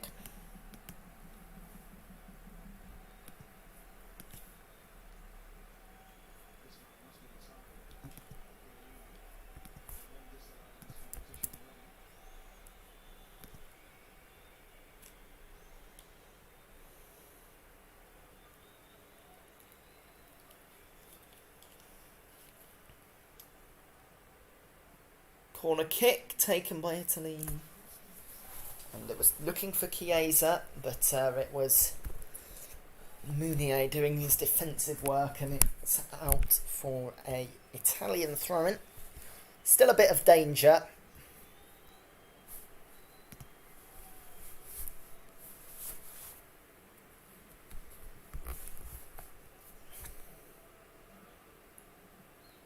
Here's Di Lorenzo to Barella. Jorginho brought down in the box. Referee immediately said no penalty. And it can be cleared by Vertonghen. Belgium win it back is Doku. Barella with a challenge, and it looks like it's just a throw in. Belgium wanted a free kick. Well, looking at that one again, it was De Bruyne on Jorginho, the penalty shout. I'm surprised. I would be surprised if VAR don't have a look at that. It's likely they will.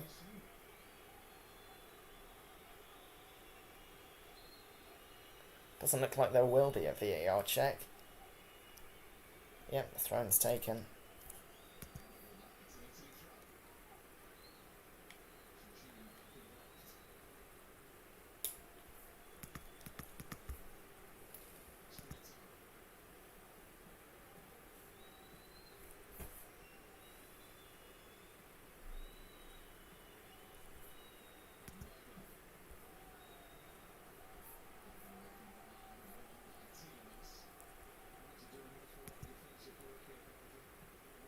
Long ball has been played to Insigne, who fires it over. Was offside either way, so...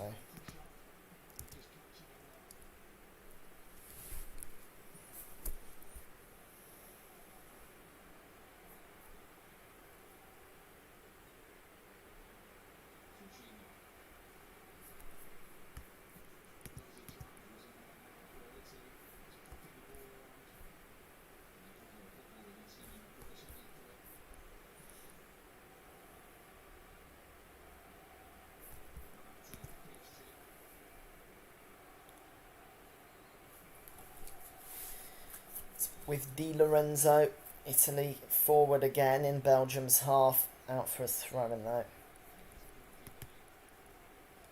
Belgium 1, Italy 2 on possession of football with Team Missouri. Say hello if you're watching. It's the 60th minute of the game. And Belgium...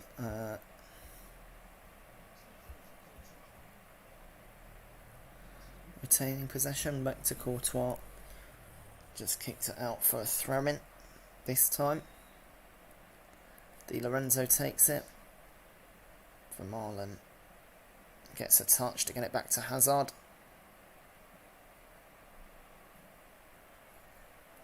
Tong can't keep it in, throw-in.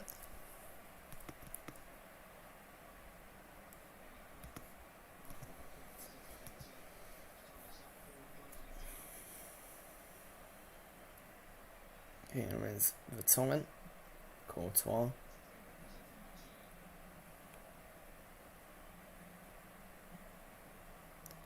Ball's taken long, looking for Lukaku but can't find him. It's back to Bonucci, Donnarumma, Di Lorenzo. Making a run down the right hand side. Oh, looking for Barella, but touch from De Bruyne to get rid of it. And here's Doku. Doku looking for De Bruyne, who's cut inside. De Bruyne to Lukaku. He hits the post and it goes wide. What a chance for Belgium. What a let-off for Italy.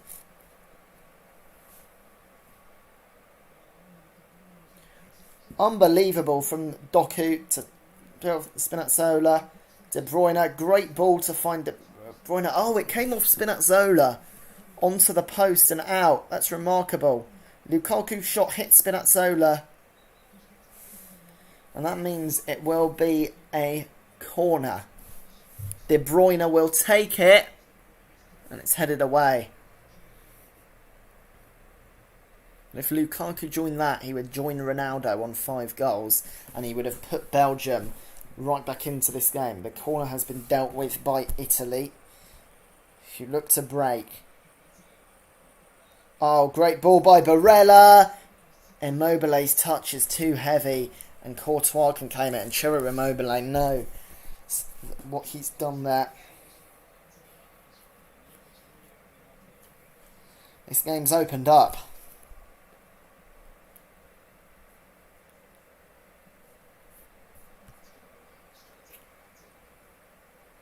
Belgium give it away again, but then clear it. Italy still have the ball though, look to come forward once again.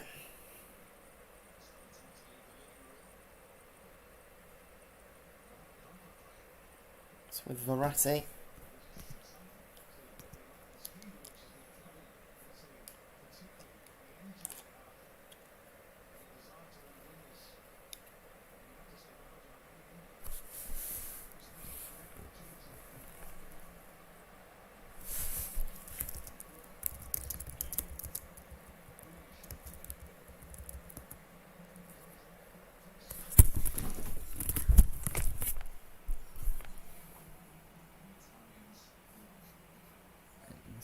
Third minute.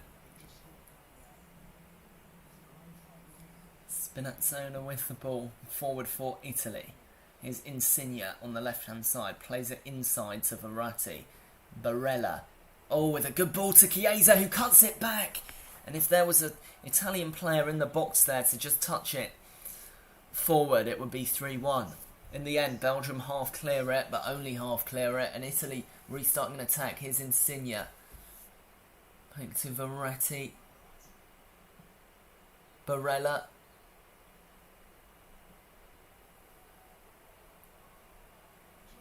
Jorginho.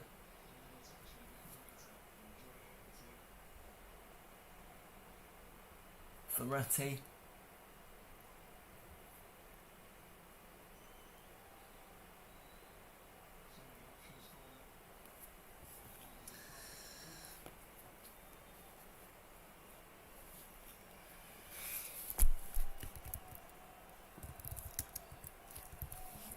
Oh, Italy have lost it in a bad area. Doku wins it back. Oh, he's given a free kick to Italy. And that would have surely been a counter-attack. Well, it was Bonucci with it. De Bruyne tackled him and Doku won the ball. I don't think that's a foul.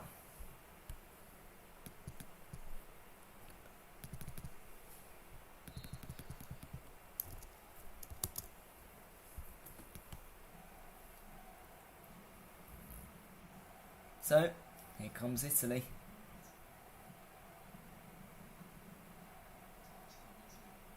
Bonucci. Spinazzola. Oh, sorry, Di Lorenzo. With it, got past Hazard. Here's Barella. No way forward. De Bruyne wins it back, but his touch is heavy. Italy can tap it back to Donnarumma.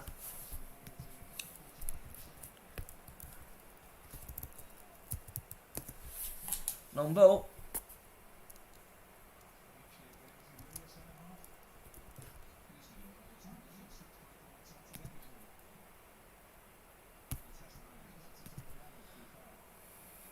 Italy have it on the left-hand side, looking for Spinazzola!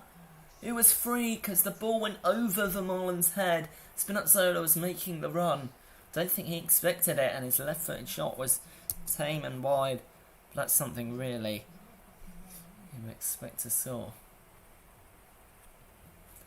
Courtois takes the ball. Doku with a heavy touch out for a throw-in.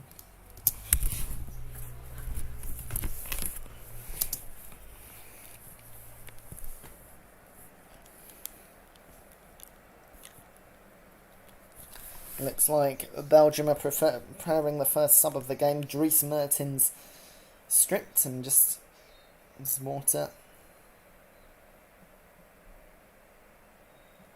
This is Di Lorenzo.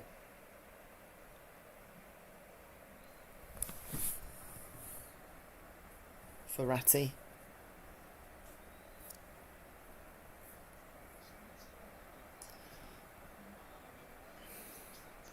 Verratti again. Wins a free kick off of Vermaelen.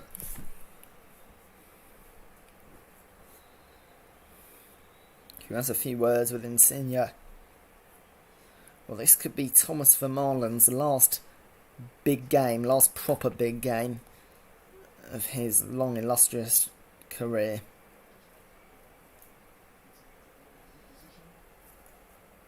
"35 years, played for Arsenal, played for Barcelona, but now in Japan."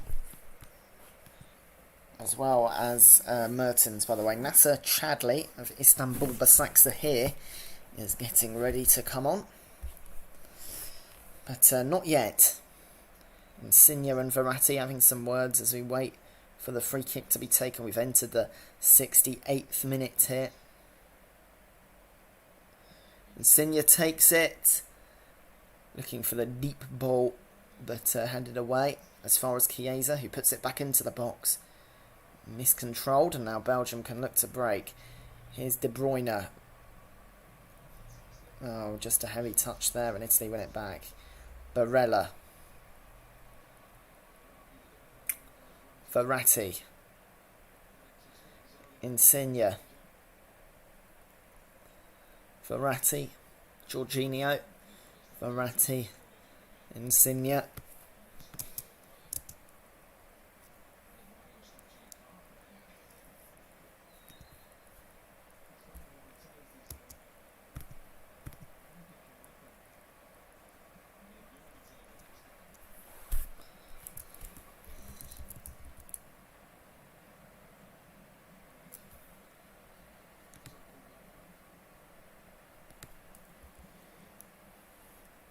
Italy just still coming forward like most of their game, using that left hand side. Immobile, Jorginho, another long shot by Insigne, saved by Courtois. Spilt though, but Hazard could collect it, get it to Doku, who was pulled over by Di Lorenzo.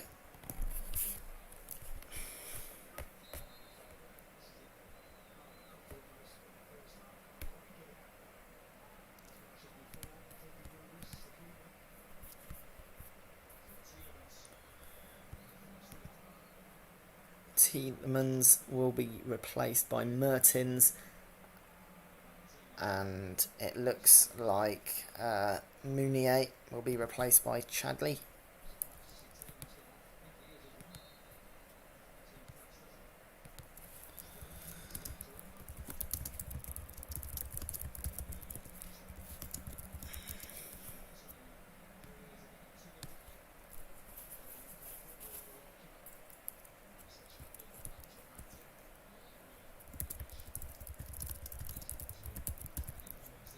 So,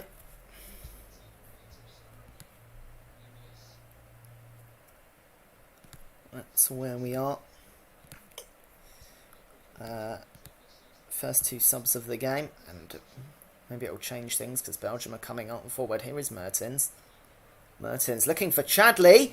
Chadli!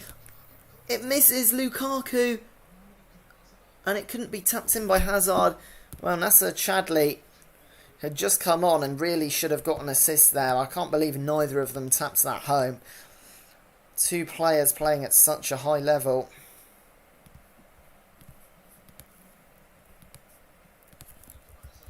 In again from Hazard and claimed by Donnarumma.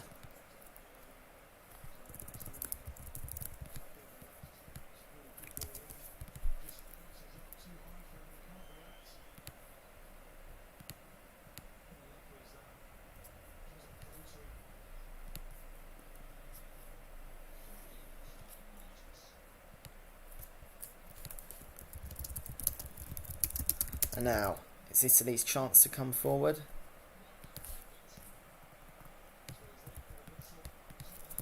But Witzel wins it back. And De Bruyne with a ball that was ambitious towards Lukaku. Too ambitious, because it meant Italy can win it back and run up the defence.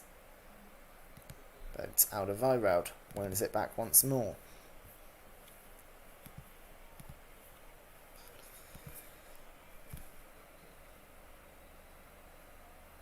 There's Doku,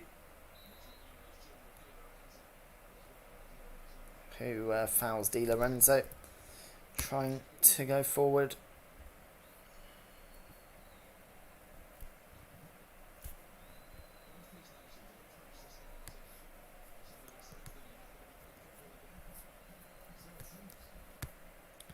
Looks like Nasser Chadli's down.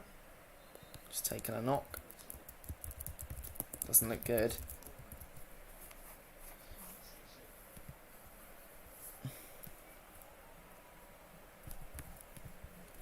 He's just come on in the 70th minute.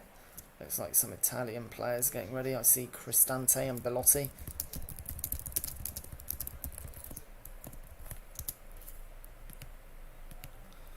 But there will be a bit of a stoppage while Chadli receives some treatment.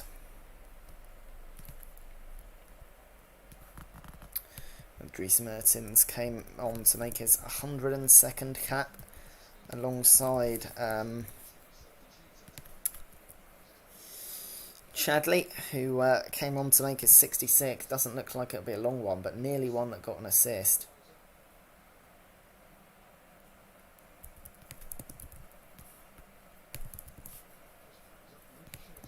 And yep. As soon as he has come on, looks like he'll have to come off. Now, Chadli is limping. And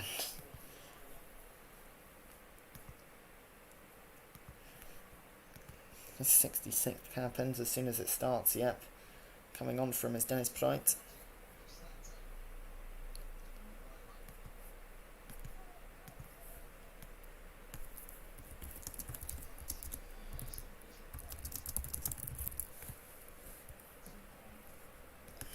Just see if Italy make them changes immediately or wait a bit.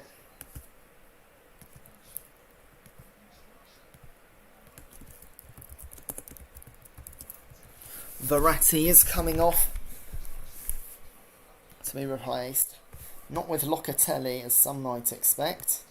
He is booked, but with Brian Cristante.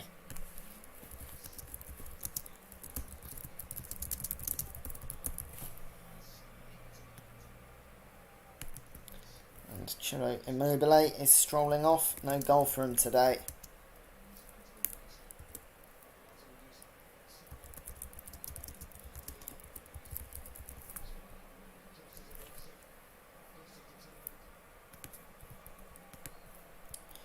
So first 2 subs for Italy. 3rd out of 5 for Belgium.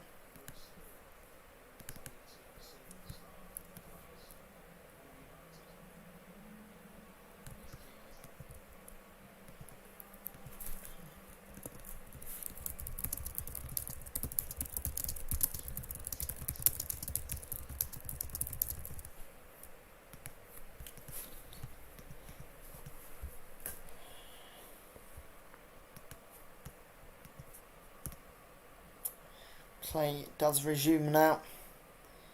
Donnarumma will take it.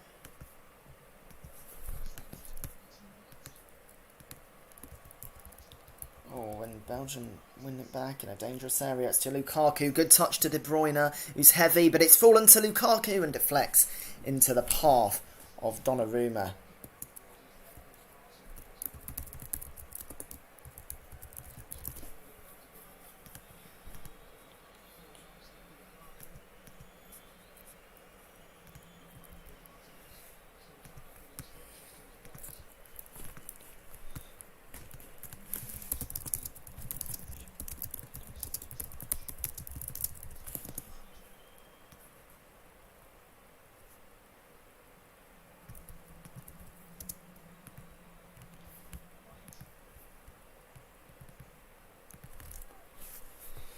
"15 minutes to go here in Munich as Belgium play Italy." And looks like the play will be stopped because Spinazzola's pulled something. He's asking for a change. He's been brilliant today, but looks like his day will come to a premature end.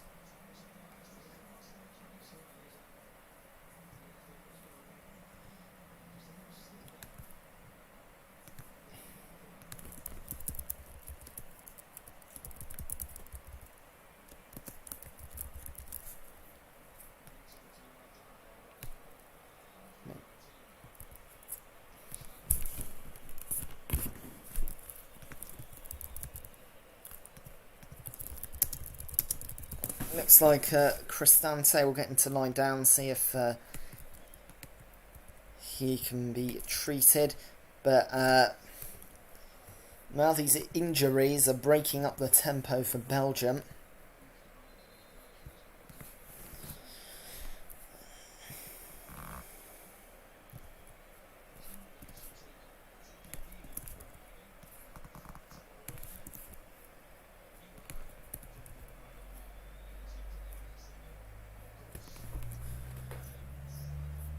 Yeah, just looking at that, he didn't get touched. He was chasing Hazard.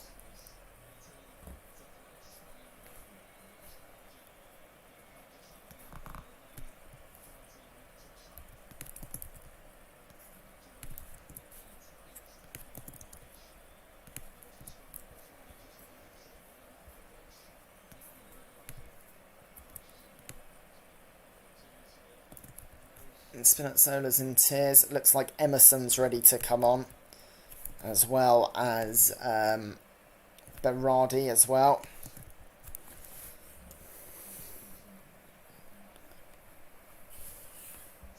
And he's forced off with a stretcher.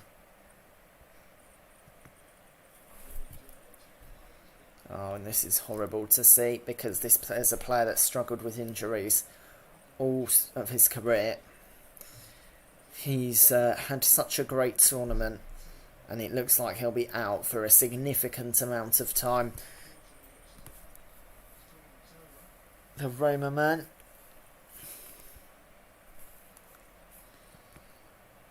Well, before he comes off, looks like Berardi is on for Insigne.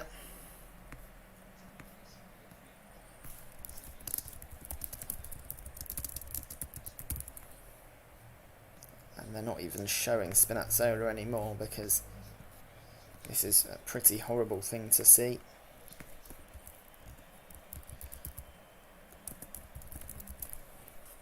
Well, Berardi started every game but wasn't really up to scratch against Austria. So it's replaced by Chiesa as Emerson comes on as well. But it's Insigne he's come on for this time.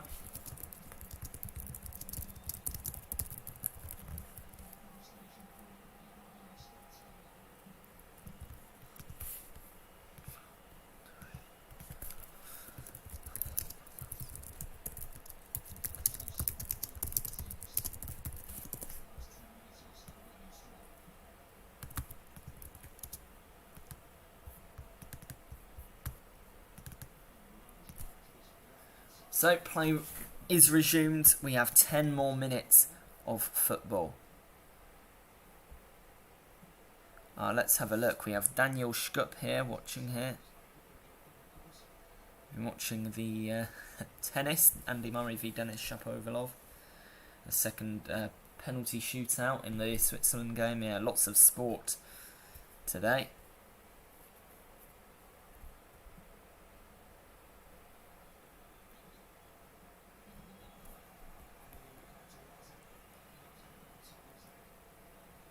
Italy know that they're 10 minutes away, but if they get to they'll have to play the rest of the game without Spinazzola.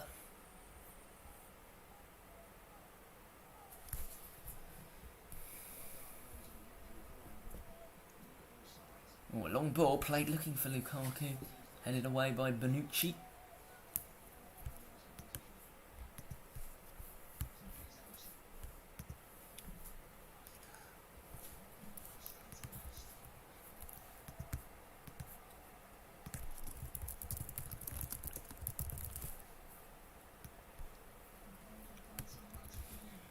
Belgium have won back the ball.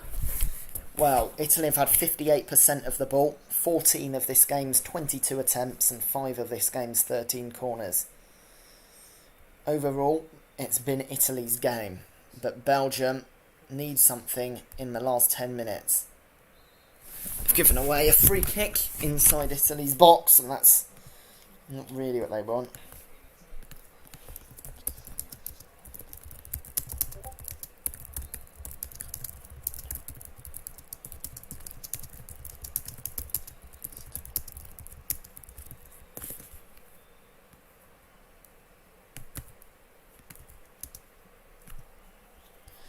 Belgium faces in the crowd whistling as Donnarumma decides to pick which blade of grass to put it on.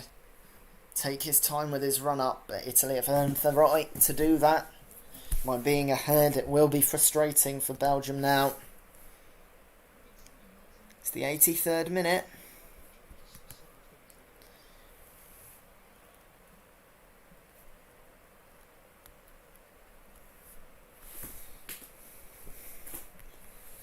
But it will be a nervous last few minutes for Italy because Belgium will always have the quality to make some magic. Lukaku with a header onto Witsel, running down the right hand side. Axel Witsel's cross blocked by Bonucci, and it's a throw in. For Axel Witsel.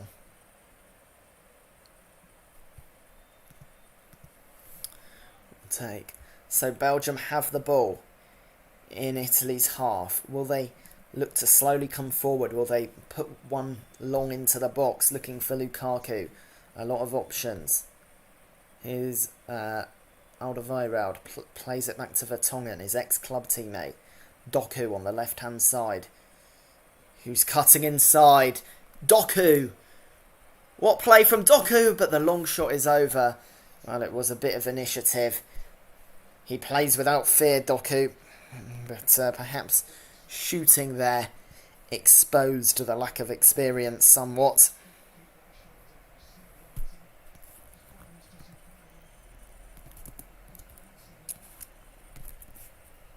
Still, just a reminder what Belgium can do.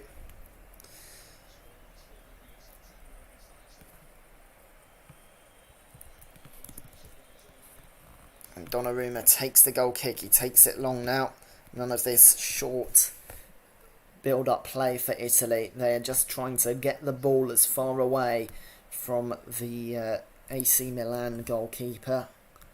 Or, well, he's not the AC Milan goalkeeper anymore, is he, Donnarumma?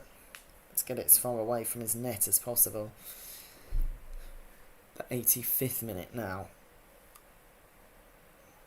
Belgium have just won back the ball. And in fact, Witsel is fouled just on Belgium's half of the halfway line. Yep, a big whack from Cristante. Belgium 1, Italy 2, live on Possession Football in association with Team Azzurri. It's the 85th minute. Here's Witsel. Belgium look to be heading out at the quarter-final stage for the second time in a row. As Daniel points out, that Wales 3, Belgium 1 game where they went out with a whimper. Here, they won't go out without a fight. Could this be the last chance for the golden generation?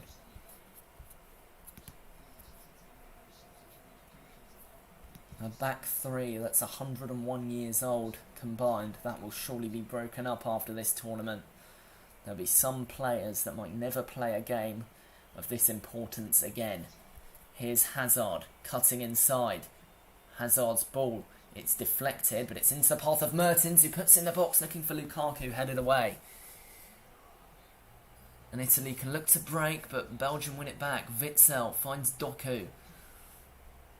Doku running inside, cuts inside the box. But this time Jorginho can get a tackle and stop him from shooting. And Preit with a foul on Berardi. And that free kick will mean so much more to Italy than a free kick that's about 25 metres out from their own goal normally might. Verratti clasps his hands together in prayer. Roberto Mancini, though, still not smiling, but he knows the job is far from done. Donnarumma with a long ball, but Vermaelen heads it away. Bonucci beats Lukaku to the header though, and Jorginho plays it back. Emerson with a long ball forward. Tapped down by Chiesa, but Hazard wins it back, and Chiesa fouls the Dortmund man, trying to win the ball off him.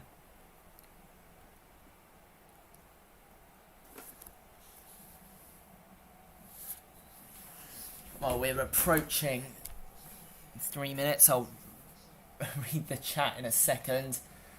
This game is breathless right now. It's with Vertonghen. Here's Vermaelen on Possession Football. Long ball played forward by De Bruyne, looking for Lukaku. It can fall to Preit, but his touch is heavy. And Berardi just kicks it as far away as he can for Vertonghen to chase and pick up and collect. He plays it to Vermaelen. Here's Alderweireld. Alderweireld with a long ball looking for Lukaku, who collects it. Bonucci can kick it away, but only as far as Doku. Here's De Bruyne. And the ball is given away. It's with Vertonghen.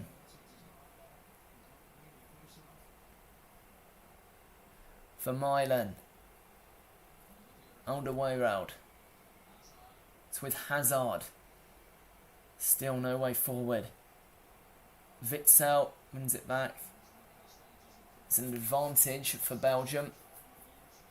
It's played out wide to Doku on the left-hand side here in the 89th minute.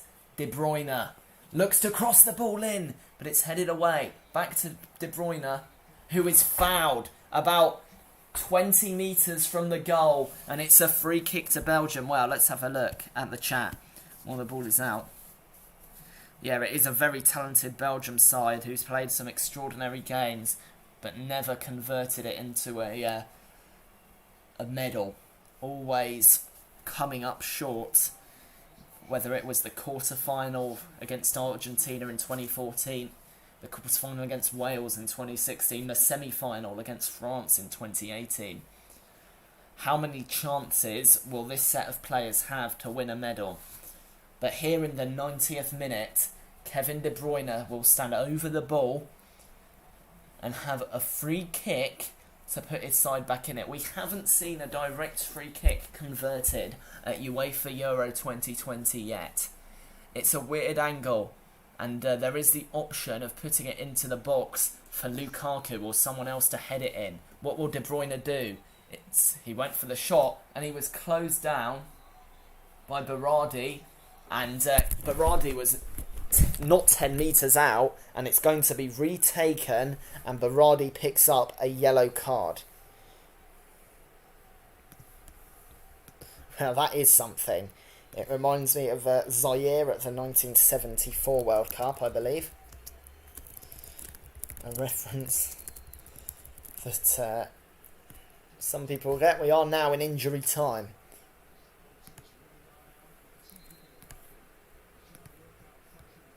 Looks like more time will be wasted for De Bruyne. There was 5 minutes of additional time for Belgium to get back into the game. There will also be a change as Chiesa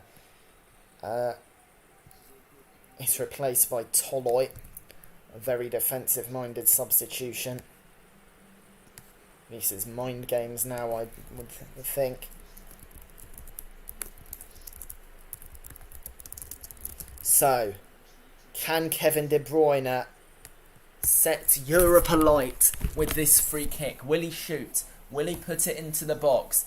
It's Kevin De Bruyne, and it's claimed by Donnarumma and spilt, and the referee gives a free kick to Italy. Witsel was pressurising Donnarumma, who's taken a knock and is down. That's a big opportunity for Belgium. Gone.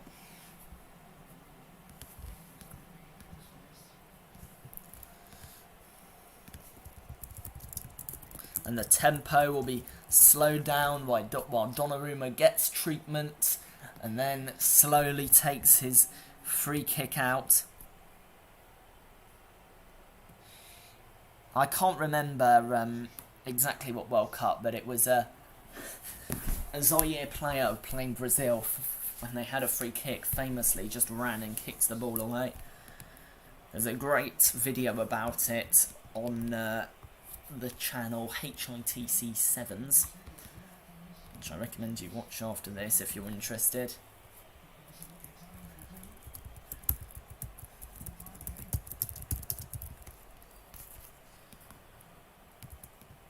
Well, Donnarumma is still down.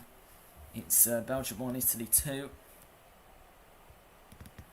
Live on Possession Football in association with Team Missouri. We are in the 3rd minute of second half stoppage time.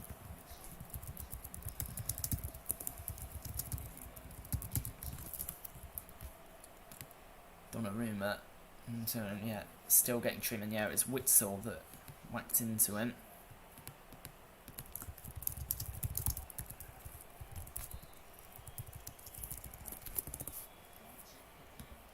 Belgian fans are whistling Donnarumma. He does eventually take the free kick. I imagine that we will play past the 5 minutes initially added on.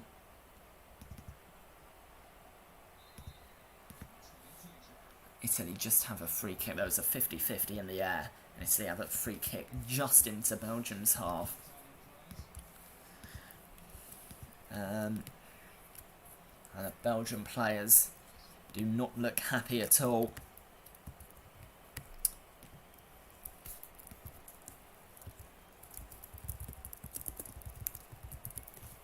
can't say I blame them. Because now it looks very unlikely it was, well, Doku looks to be just standing his ground and Di Lorenzo knocked him.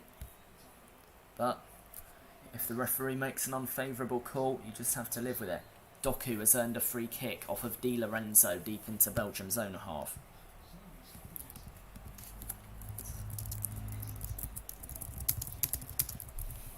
There will be time for Belgium to have another opportunity, but not if they smash the ball to Donnarumma. It was an ambitious one looking for Lukaku. Can't do that and expect to get away with it. Kevin De Bruyne. We are now in the 5th of the 5 minutes that have been added on.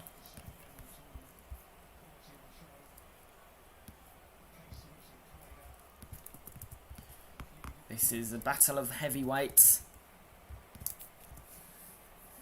It's a proper tournament fixture, but Berardi now has it in the corner flag. He's pulling the shirt of Vermaelen, who does eventually win it back, and Vertonghen is then fouled by Belotti. So, free kick to Belgium near the corner flag. Very well done by Vermaelen there. The old man showing his experience. Long ball played, looking for Lukaku. Belgium abandoning their tactical style, and I can't really say that I blame them. Witsel heads it back to Hazard. It's out for a throw-in to Belgium off of Cristante. Belgium captain Eden Hazard, who's injured, has a glum face on the bench. Italy look like they are returning to London, the scene where they knocked out Austria. Unless Belgium can pull off an absolute miracle. The ball is cleared by Chiellini. The 5 minutes have been played, but because of Donnarumma's injury, there will be a couple more minutes. But the time is ticking out.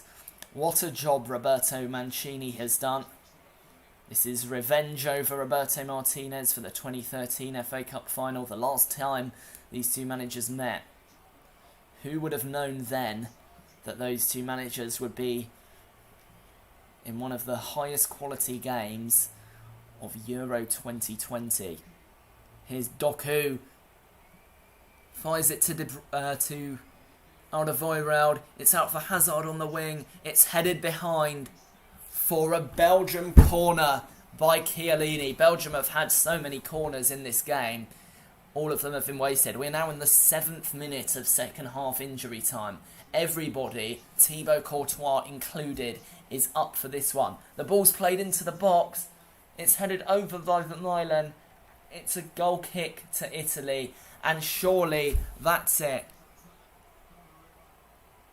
Gianluigi Donnarumma knows over. He punches his fist. The full-time whistle hasn't been blown yet. But Donnarumma looks for the blade of grass. The exact blade of grass he wants. And that's it! Italy are through to the semi-final of UEFA Euro 2020. It's a rematch of the UEFA Euro 2012 final. A huge battle in London between Italy and Spain.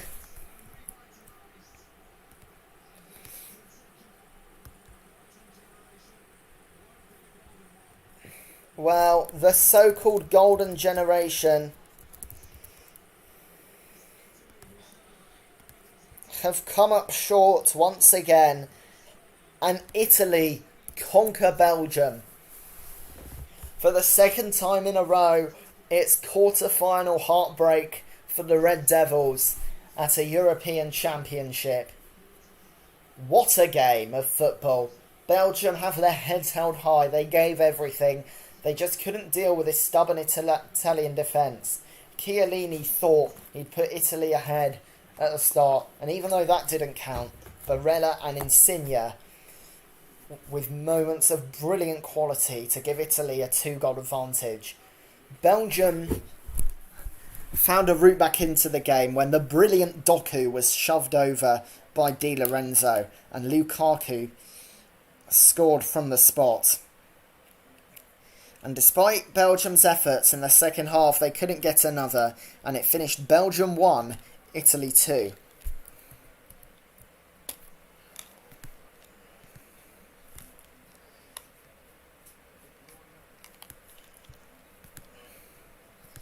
Well, Belgium will never get a chance like this ever again. I'm sure there are some players in the Belgium team, like Nasser Chadli, Jan Vertonghen, Thomas Vermaelen and Dries Mertens, who will probably never play a game of this importance again in their life. Glittering football careers, but wow, we'll see what the future holds for them. But there was a positive sign for Belgium in the face of 19-year-old Jeremy Doku. Could he spearhead another generation of great players for Belgium? Chiellini comes into the Italian crowd to celebrate. And he wanted to hop off, and the Italian fans were holding his shirt saying, "No, please don't leave us." Every Italian player celebrating with the fans that made the trip across the border to Munich in southwestern Germany. The Belgian players appreciate their fans who have been loud. This was a proper tournament game.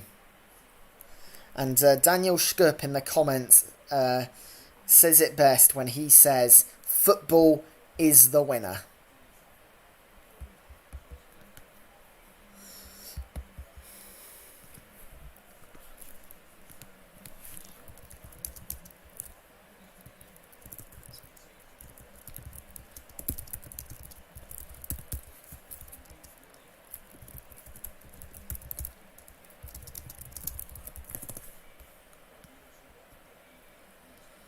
Well, I'll be here for another 10 minutes in case there's any questions or comments you want around the game. But there is no reason this Italian team can't go all the way. Spain is next, and then the final. If they can beat La Roja and avenge the ghosts of 9 years ago. Wow. The emotions going through Roberto Martinez. I can't imagine. His face is, to be honest, emotionless. A concoction of anger, disappointment, frustration and sadness in Roberto Martinez's head.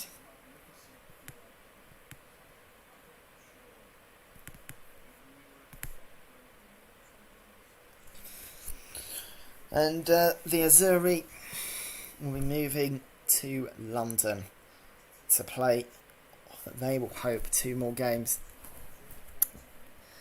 Well,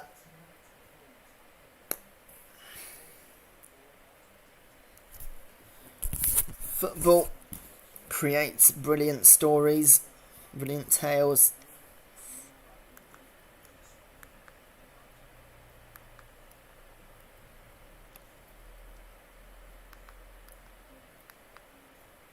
It's been a great day of European Championship action, and what a day in store tomorrow. Denmark and the Czech Republic, surely they'll never get a better chance than that to reach semi-final. Ukraine versus England as well.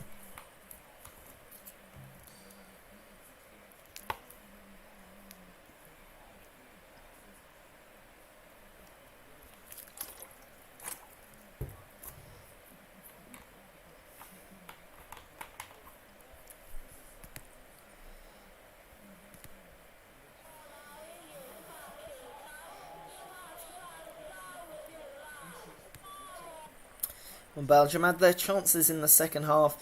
It was Doku that played brilliantly. What a career he's in store for.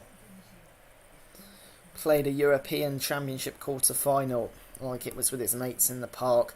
I mean that in the best possible way.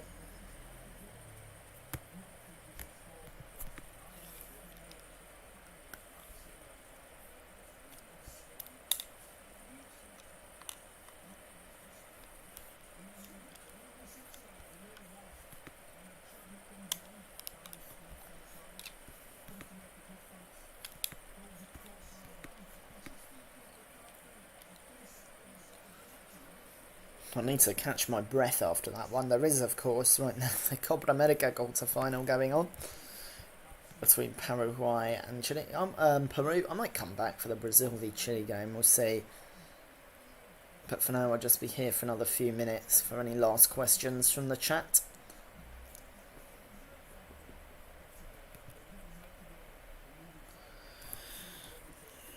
Spain have been average. They drew with Poland, and it heavily follows an England v Italy final. And I agree. Daniel, impressively, in the just outside the top 10,000 in the Euro Predictor League, out of just under 200,000 people. Yes, I'd say an Italy-England final is the most likely outcome now.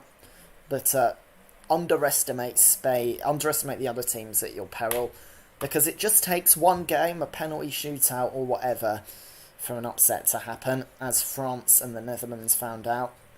France beat denied by a penalty shootout, Netherlands because of a red card. In a one-off game, anything can happen. Doesn't matter if England have been brilliant all tournament. If they don't perform against Ukraine, they'll get punished. By the way, what an opportunity for England to win their first European Championship. Because I've commented on Italy's defence, but England haven't conceded a game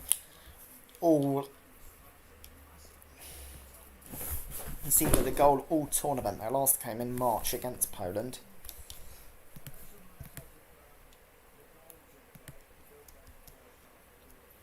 And, a lot of excitement in England over this tournament. Of course, the hoodoo against Germany has been beaten. A curse which has prevented them from victory in 1970, 1990, 1996 and 2010. Could it be the year for them? Could it be the year for Denmark or the Czech Republic to get their second European Championships? Or will it be Italy that get their first one since 1968 on home soil? Don't count out Spain either.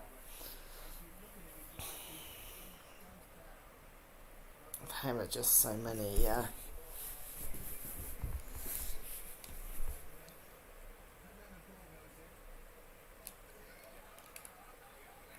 there are just so many good teams at this level. 6 are left in the competition, remember.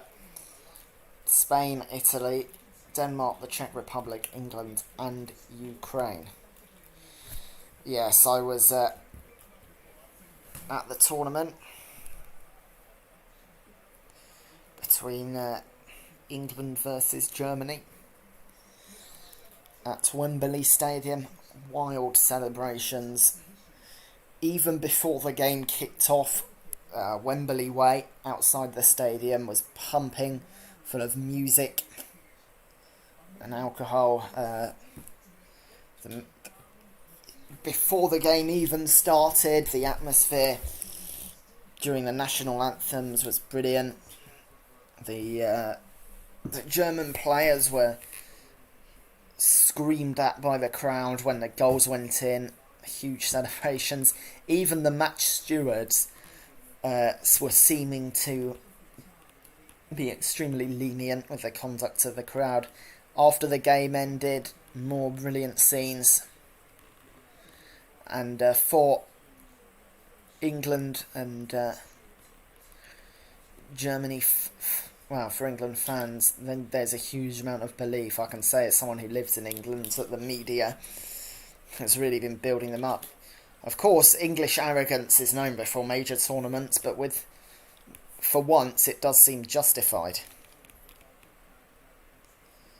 In the World Cup 2018, England's semi-final was against Croatia, where they lost 2-1.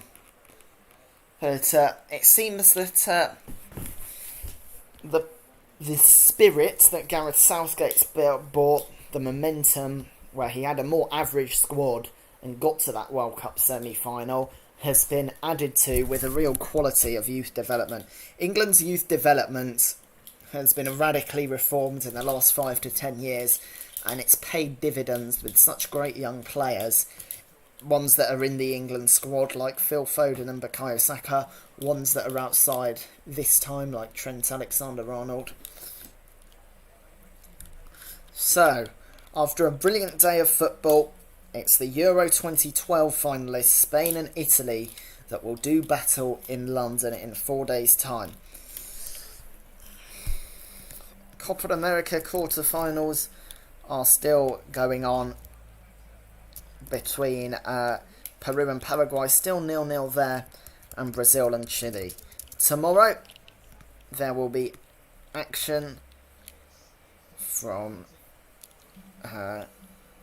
Baku and Rome, as the Czech Republic and Denmark do battle, as do Ukraine and England, to find who will come out in the semi-final. Well, I hope everybody enjoyed the coverage. We're just about to go off air. Thank you everybody for your support of the stream, and I hope you join us the next time we go live. Thank you for watching once again. Check out Team Missouri as well. Their links in the description.